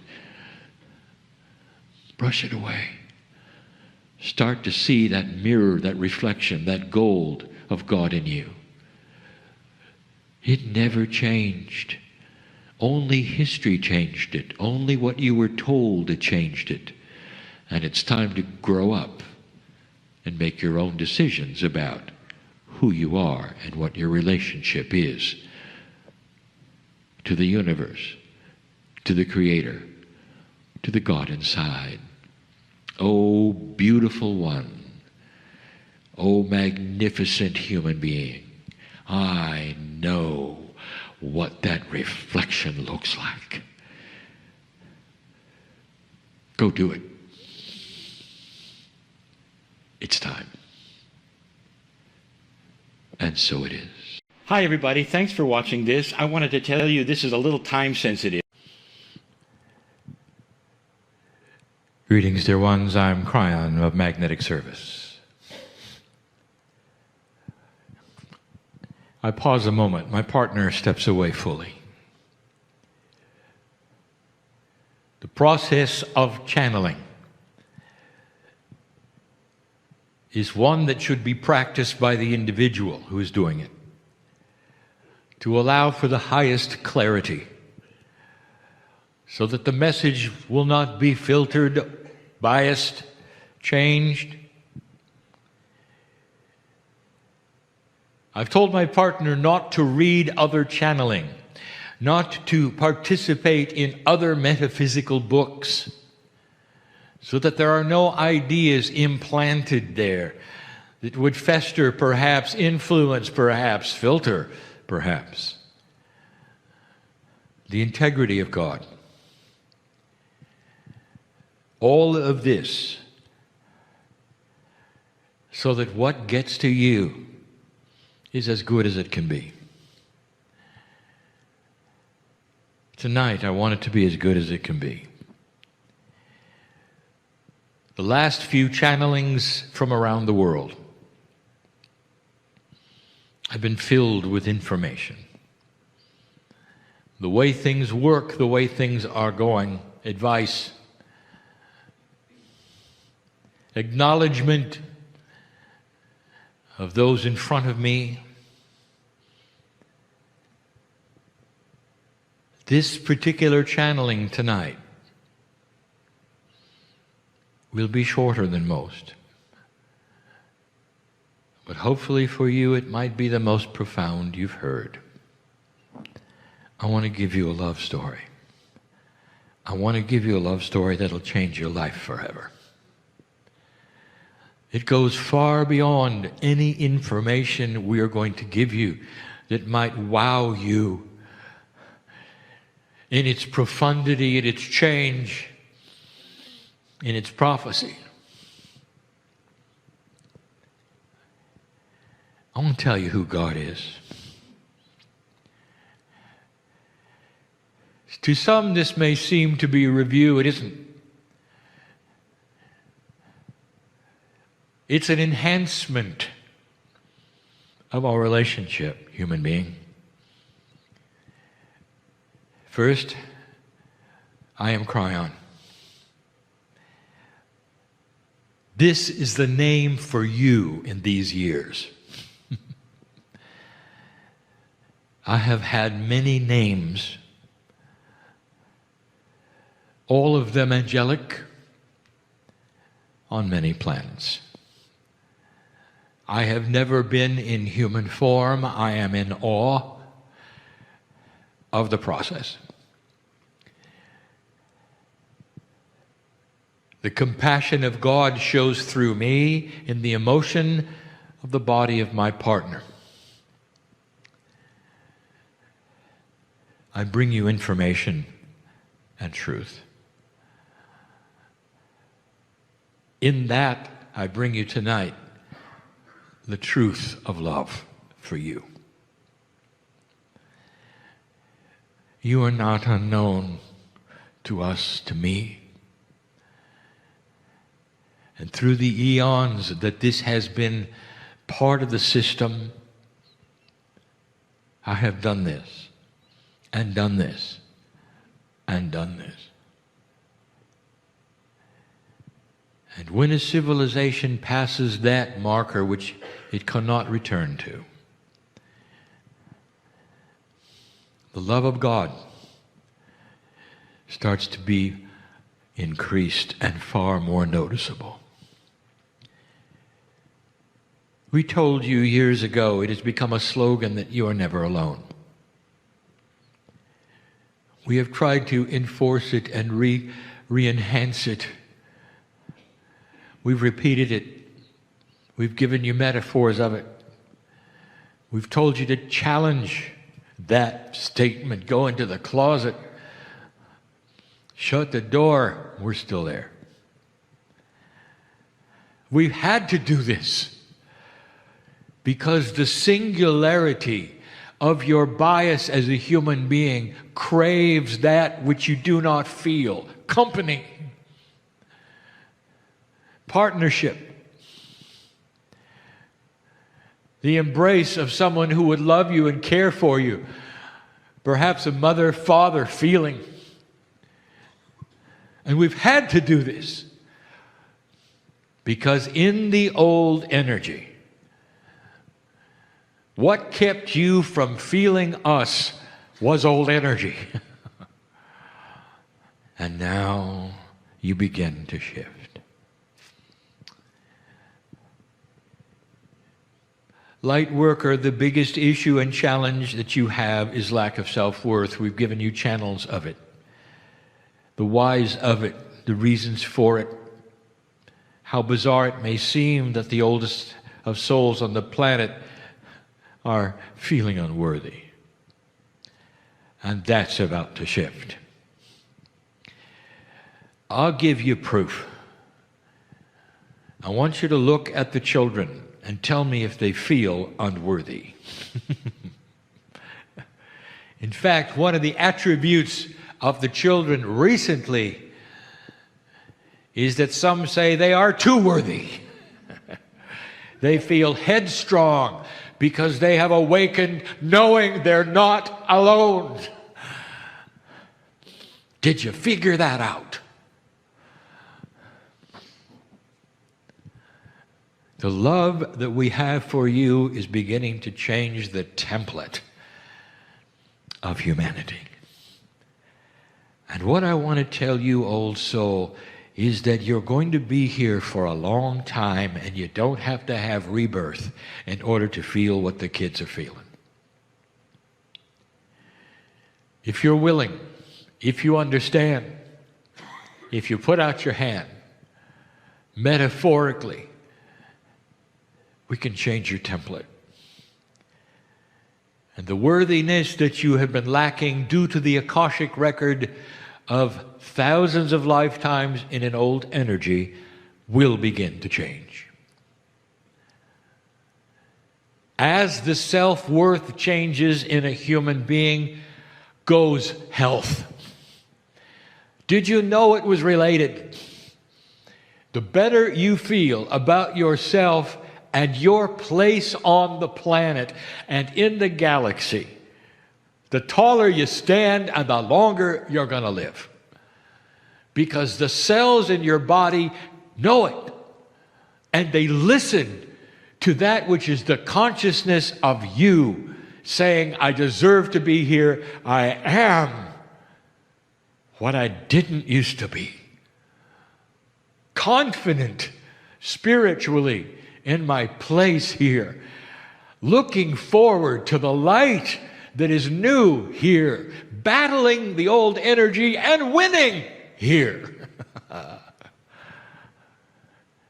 That is a love affair I have with you. Spirit has with you the gift of the century. It took a long time for life to start on the planet. The love that we have was manifest literally in the physics of creation. Evolution was controlled so completely and so put off to the last moment to allow humans to grow and be the only planet of free choice at this time in the galaxy. Loved beyond measure, with souls collected from all over to start a test that was beautiful. That is love. Last night we told you of the system of reincarnation that is starting to shift and change. The actual attributes of the human soul are evolving. The human soul. I didn't say the soul. What is changing is the human part of the soul. That is, your relationship as a human to spirit is changing. It is beginning to evolve and morph into something which is complex, and we have seen it over and over. And this morphing and this complexity is going to bring you into a sweeter place where you know who you are because God loves you enough to start putting these things into the family in a way that you've never seen before. You're going to feel this. And you're going to know we're here. There'll come a time when I never have to say, you're never alone, because you know it. And you'll go into that closet and you'll call our name because you know it. And there'll be no such thing as unworthiness of an old soul because you'll know it. This is human evolution. And the old soul is at the forefront of this. We're actually changing the system of how you operate in an esoteric way. The profundity of the Akash is starting to change. You're getting connected to things which you would never be connected to in a survival energy. Dear ones, when you're running from the Bengal tiger, we're not going to tell you the intricacies of your Akash. Does this make sense to you? There has to be a graduation, and there has been, of consciousness to a sweet place where you're beginning to ask, who am I? What do I need to know? What's next? What should I do? And the answers are going to come because you're not alone. Because you're not alone. The karmic system of the planet was only for low consciousness. Imagine a consciousness so low that when you came into the planet, you had to have an attachment of energy to push you to unfinished business. You couldn't even feel it through the Akash. There was a wall. You called it a veil. It wasn't a veil. It was a wall. Now it's a veil, and a thin one, if you want it to be. This is a love story of the creative source and the human being. You're going to wake up and discover your spiritual parents have always been with you in the form of the creative source. There'll be those who say, I want to be loved, adored, held, and you will be. Literally carried in the hands of God from one place to another as you live your life, with the angels whispering in your ear that you're loved. And so you won't worry. And you'll know there is a bigger purpose for the things that you see on the news, and you won't worry. Perhaps you can take action in consciousness, but you won't worry. There's a difference. Perhaps you'll take action in compassion when you see those who are suffering in another part of the world, and you'll know it's making a difference. That's an old soul who's not worried, but acting.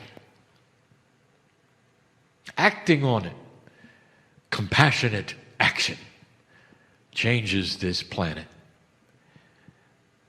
Your reaction to the things around you, old soul, will no longer be fear. You won't see things that will push you backwards. Your whole consciousness will be to see things and have compassionate action. And the biggest decisions you'll have is what kind of compassionate action to have. There are no problems. Every time you look at these things, you will count the solutions, because that is a wise old soul. Dear human being, I'll say it again, there isn't anything you haven't seen. There isn't anything. Thousands of lifetimes as a human being. I'll say it again. You've had everything happen. From the worst things you can imagine to the best. And every single one of them is there for you in your Akash as a well of wisdom, knowledge, and experience to draw upon no matter what happens from here on in your life. And that creates a balanced human being who feels the love of God every moment of the day. That's the love story. And all I'm going to say to you at this point is, are you ready for it? Will you allow it? Because there is an old energy bastion of thought that will create a bubble around you that says, if I haven't seen it, it doesn't exist. And I invite you to change that idea. Get ready for things you don't know about or don't believe in. Don't restrict the love that is going to come into your life by the greatest source of love there is. Don't restrict it by what you don't think can happen.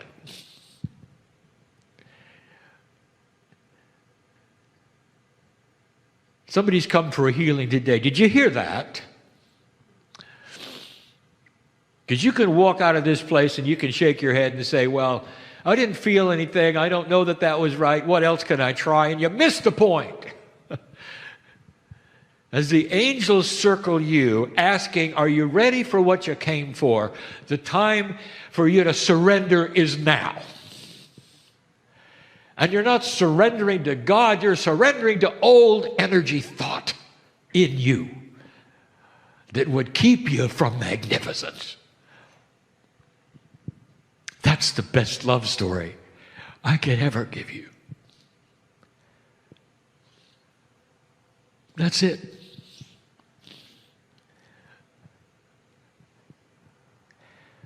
It doesn't really get any better than that.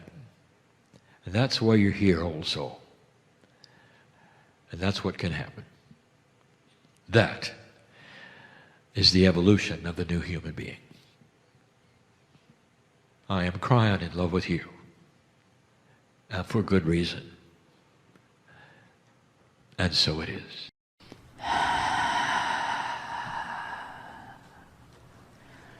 And just sort of feel your body as a little island of its own. And you're not connected to anyone else's energy or story or even your own story.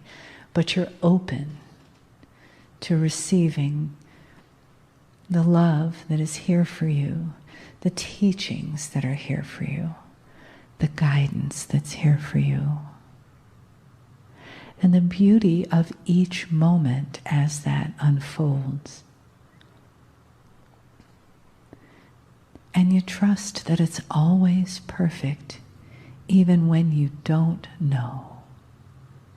And you know that you don't know. You can still trust the one love of God. You can still trust that Spirit is around you. Spirit is got your back. Always in all things.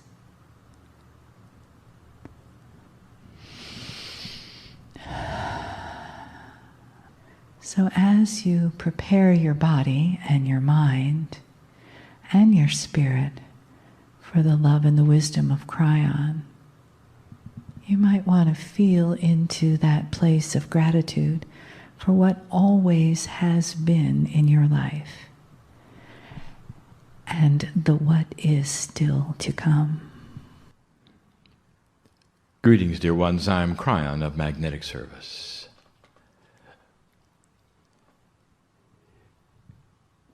And how many times have we said that? I know. And if I told my partner, then he would start keeping track. And that's because human beings do that.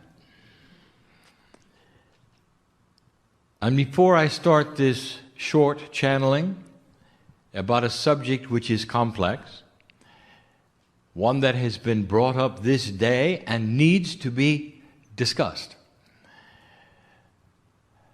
I want to take a moment to say this. This may not be your reality. And even as the human being sits with wisdom, acceptance, tolerance, patience, the idea that a man can sit in a chair and deliver words in your language succinctly that are supposed to be from the other side of the veil is a stretch. And we know it.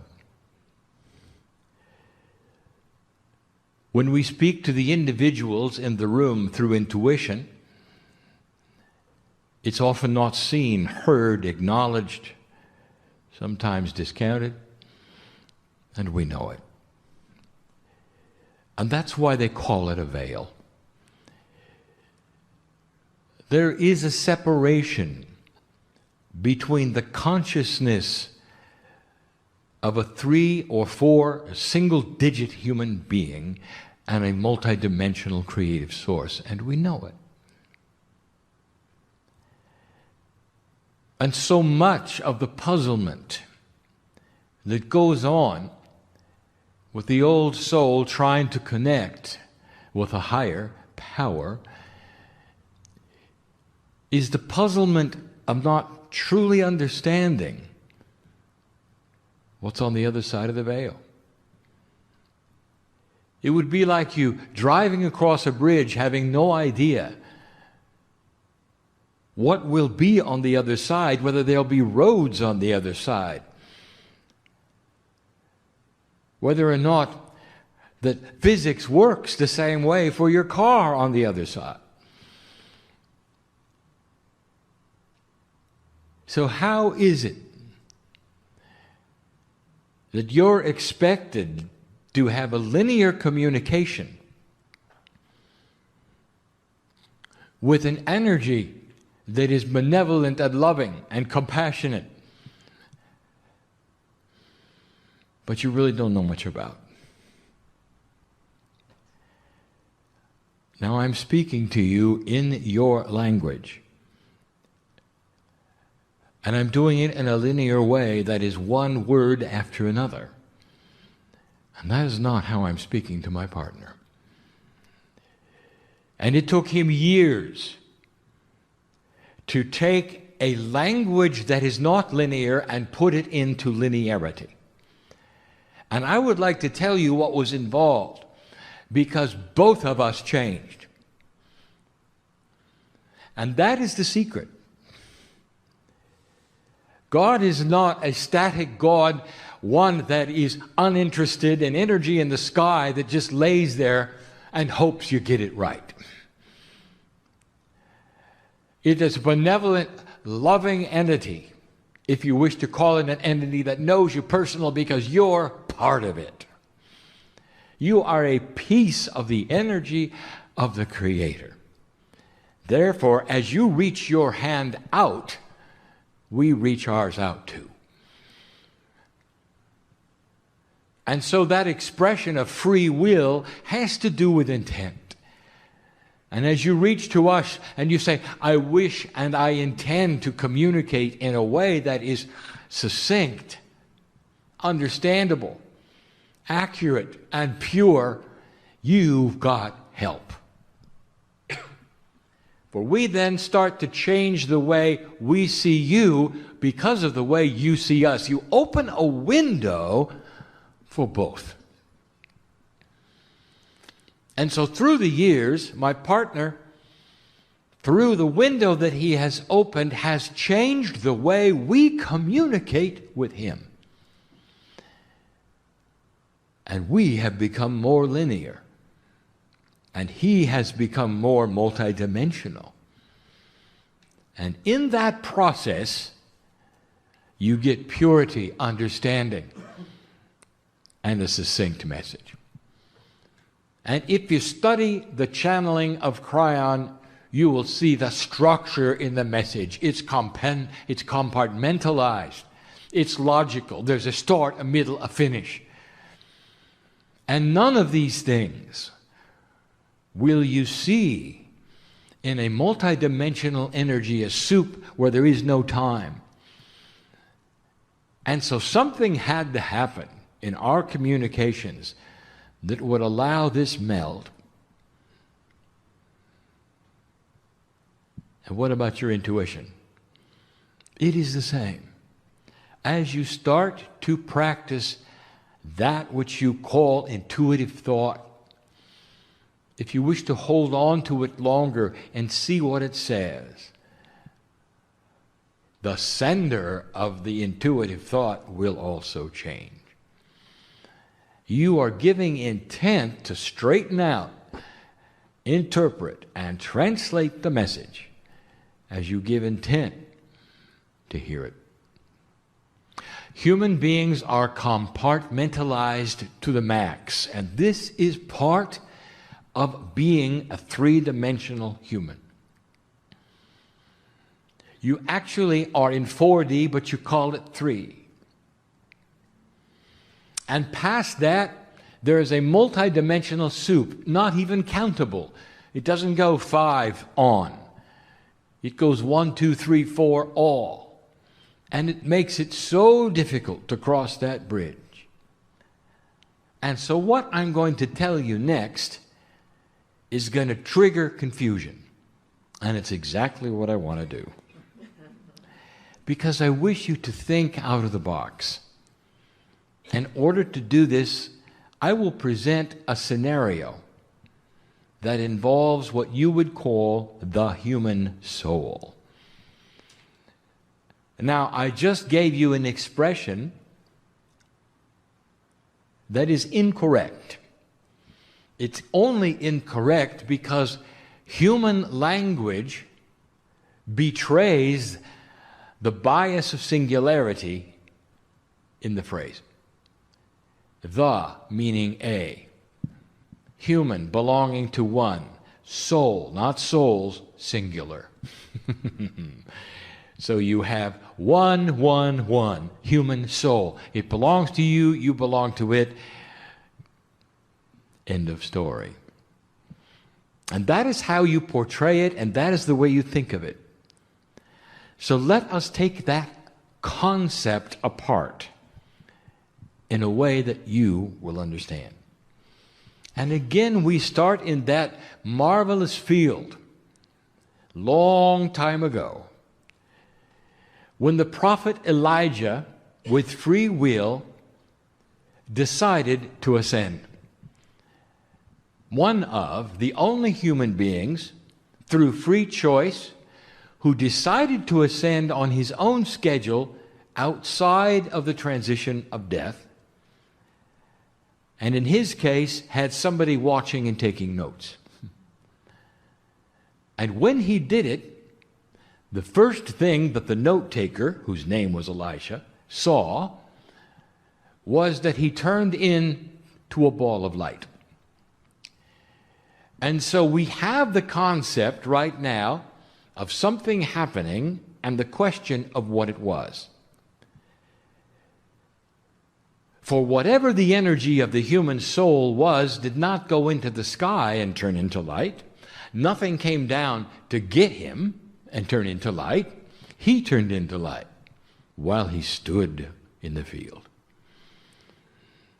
And this was the combination of the pieces and the parts of the soul on earth and the soul on the other side of the veil. And that combination cannot be sustained in a corporeal form. Now, I want my partner to back up and give you that again.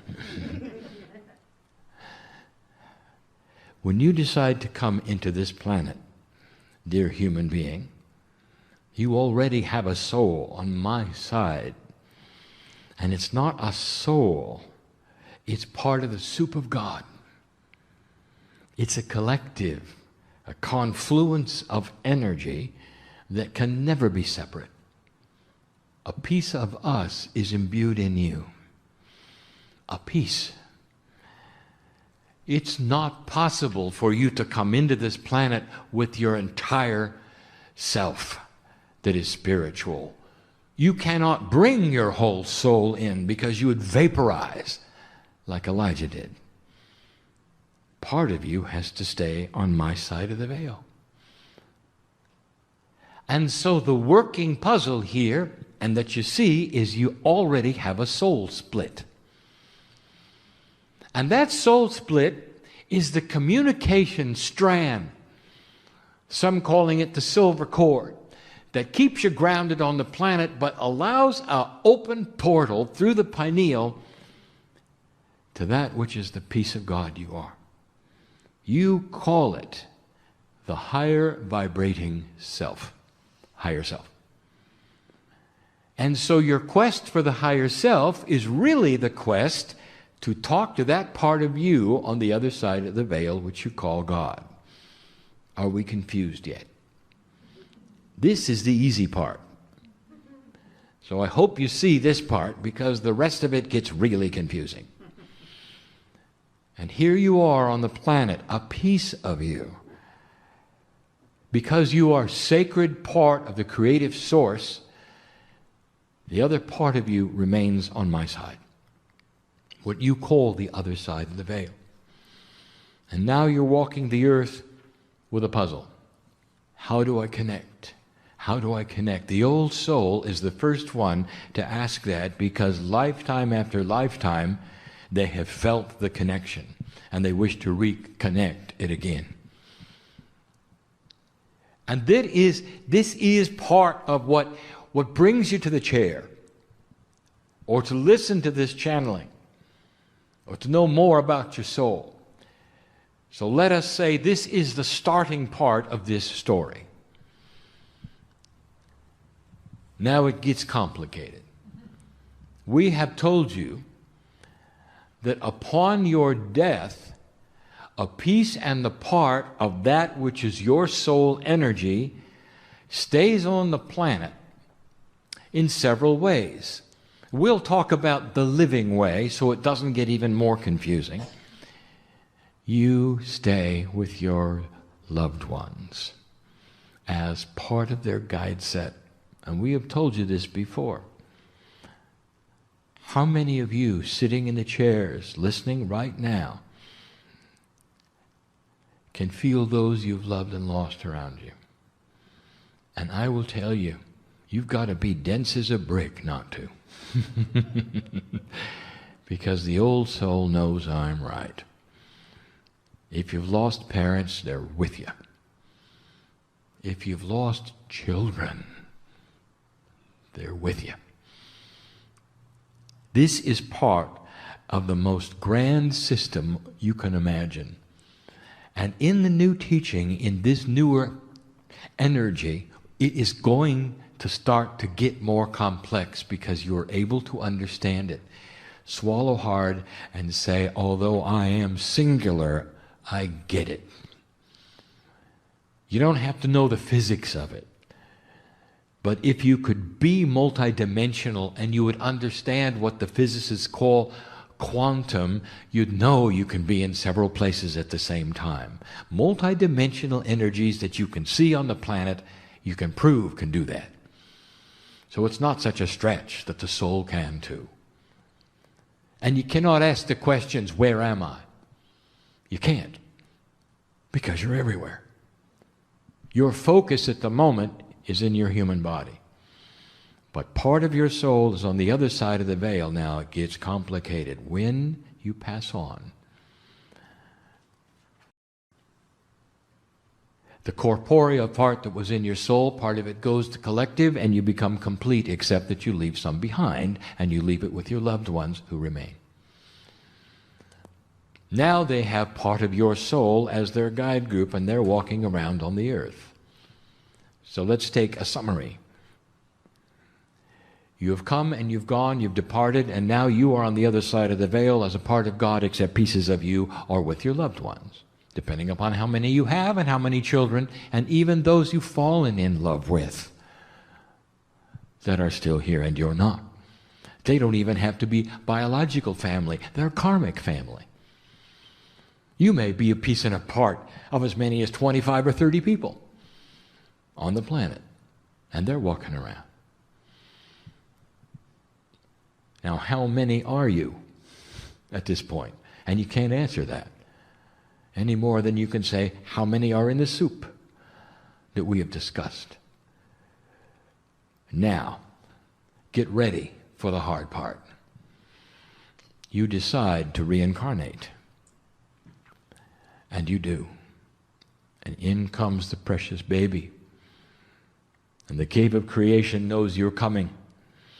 And all that you were in all of your past lives is put into the DNA so that you would have the record inside of you as you progress and mature in your life and awaken, using that soup of energy and all the wisdom of the past lives to create this life this new life as a child.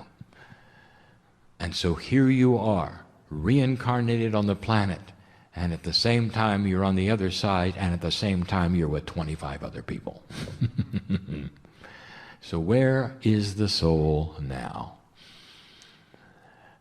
Now I want you to amplify that by as many times as you've lived. And also to know that a part of your soul remains on the planet every single time you come and you go. That part of the energy of what you do is in the crystalline grid. And there's even more. Things we haven't discussed yet are part of this plan. You belong to Gaia. Because the Gaia energy is the collection point of the human soul parts, if you might say that. In a way, you never leave. In a way, you're always on the other side. In a way, you're always with loved ones. How do you like it so far? It's not about the complexity, it's about the beauty of the system. And it is a system. It's just not linear.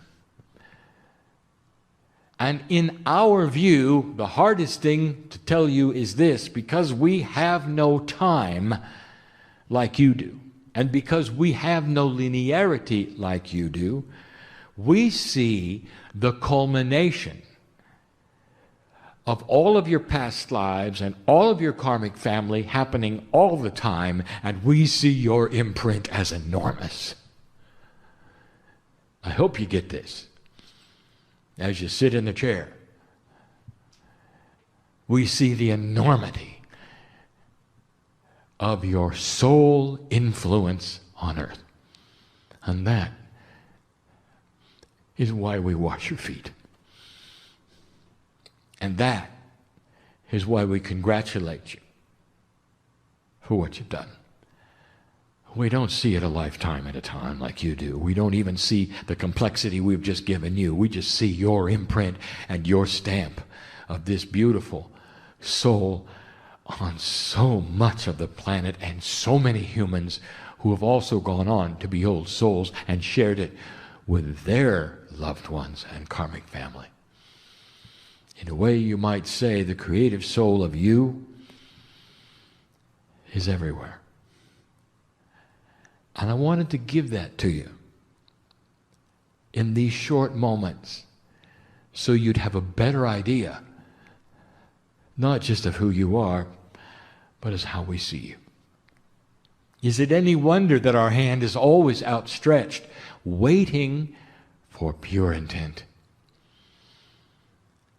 Waiting for free will, if you want to say, I want a bigger window. And in the bigger window, I'll have more information.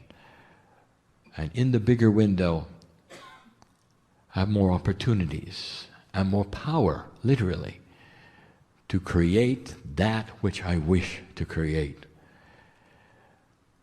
And the old soul, with the maturity and the patience that is being developed, will always wish to create that which is benevolent for the planet, and it starts with peace on earth. That is only the first goal, dear one. You see it as the ultimate. Once you've got peace on earth, all is well. Oh, really? Once you have peace on earth, let me tell you, you can start the process of an ascended planet. Not until then.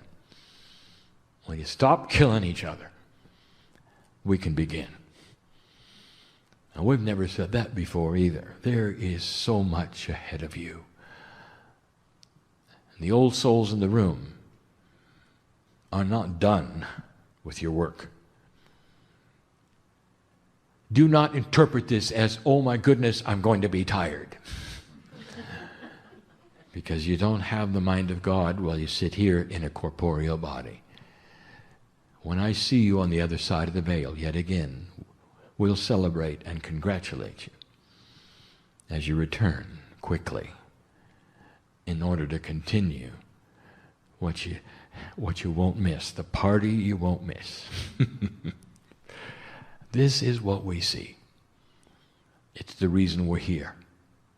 These are complex times with complex ideas that you are ready to hear. Go from this place different than you came, not confused, but rejoicing in the system that is benevolent and loving, created for you. And so it is.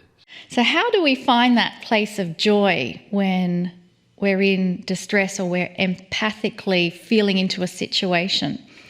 For me, the image of a dolphin automatically dispels anything else I was thinking of before. So I invite you to close your eyes and pull towards you the image, feeling, or connection with a dolphin. And each one of you has a different interaction you'll experience with that dolphin. Some of you will be standing on the shoreline watching a dolphin or even a pod of dolphins playing in the waves. Others of you will find yourself in the water, swimming with the dolphins, being a part of the dolphins. And no matter what situation you find, the dolphin's presence is enough to convey to you a feeling of dolphin bliss, a joy, a happiness, just by being in their presence. And that's all we're asking to do in this moment, for us to connect and feel the blissful, joyful, playful, happy state that dolphins are in and dolphins provide to us. And in this connection with that, already your energetic imprint is going into the crystalline grid of the earth, and it is also going into the crystalline grid of the dolphins and whales. They feel this connection. They feel this excitement of sharing this moment of joy. And it ripples out into the field that everyone on the planet is connected to in this moment. And just from you alone, spending time to connect with a beautiful animal, the dolphin, you've already made a difference. And so now we step aside so that we can hear the messages from Kryon. Greetings, dear ones. I'm Kryon of Magnetic Service. There are so many things that I'd love to discuss with you in these new times. The things that have occurred just even recently, not only on the planet but with you, are miraculous. And you might say, well, I haven't seen any miracles on the planet. Really. Light is starting to shine itself. Darkness is reacting in ways it never did before. We've said this before. That's a miracle. It's a miracle because it changes the status quo. A status quo which has been the same for hundreds of years. This is the beginning of a new planet. But more than that. We've given you some things in the past to consider, including the seed planting that we gave you in the Circle of 12. We're going to start developing some ideas around those seeds. Some a bit obscure, perhaps some that will be targeted to what you already know. This one is something you should hear. For many, many years, we've talked about your magnificence and the potential of mastery on this planet. How many of you can define mastery? You might say, well, the only model I have is what I've read and been taught of the masters on the planet of old. Many of them walked here and they did miraculous things. That's mastery. It goes way beyond that. Look at your favorite master. We've said this before. What have you been told? What's your intuition? What would it have been like to sit next to that person, he or she? One who was called a master, or saint perhaps. One who was seen as someone who could do beautiful miracles, but more than that. I told you once that where masters walk, flowers grow. Where masters walk, animals come and sit at their feet. Because there's nothing like that, which is the consciousness of an ascended master. It's not by their works that you know them. It's by who they are and their consciousness and how it feels to be around them. Whatever master you can conjure up that you know of, or perhaps at one time have worshipped, or to this day look up to, they all had that. A consciousness that was so high that humans simply wanted to be with them, to sit at their feet. What was in common with all of the masters? I'll tell you. It's not something historians will necessarily tell you. All of them laughed. All of them. They were joyful. Dear ones, I was there. There are some secrets of mastery that you've never been told. They're put on a pedestal. You hear about their works. You read it in Scripture. But do you know the human? I'll tell you, if you could see them, if you could sit next to them, talk to them, you'd find out that they emanate a field of love. It's so strong that anyone in that field is affected in a most beautiful way possible. Some are healed simply by sitting next to them, because the cellular structure of a human is then filled with their love. It's dissolved into their DNA, you might say. That's mastery. Is it for you? Now, there are those who will say, mastery will be attainable someday on this planet because Kryon has said there will be an ascended consciousness eventually. I want to give you a secret, a hint. Consciousness does not ascend by itself. It's pushed. It's pushed and accelerated by old souls who start to understand mastery, who start to understand that who they are, what they do, and how they act goes right to a field around them as well as the field we've talked about for years, and changes it. And that it sticks. I'll tell you something else that we have said over and over, that light cancels dark. And here's what I want to tell you about that. If you have negativity in a room and you felt it, it can be dissipated almost immediately with light, with laughter, with understanding, with forgiveness. And that light and that understanding and forgiveness, that stays there. Very few can stay mad. You have to try hard to stay mad. But it's easy to stay in love. It truly is. When love is always there, and love is seen in all of its majesty and its glory and its beauty and its joy, it stays there. It sticks to the walls. It sticks to the floor. It sticks to you. It sticks to others around you. That's metaphoric, of course. But what I'm telling you is that mastery, you got to work on it right now. Do you see yourself in a potential suit of a master suit? More metaphors. The superhero of mastery, with a cape included, if you want to. Anything you can visualize. Do you see yourself or not?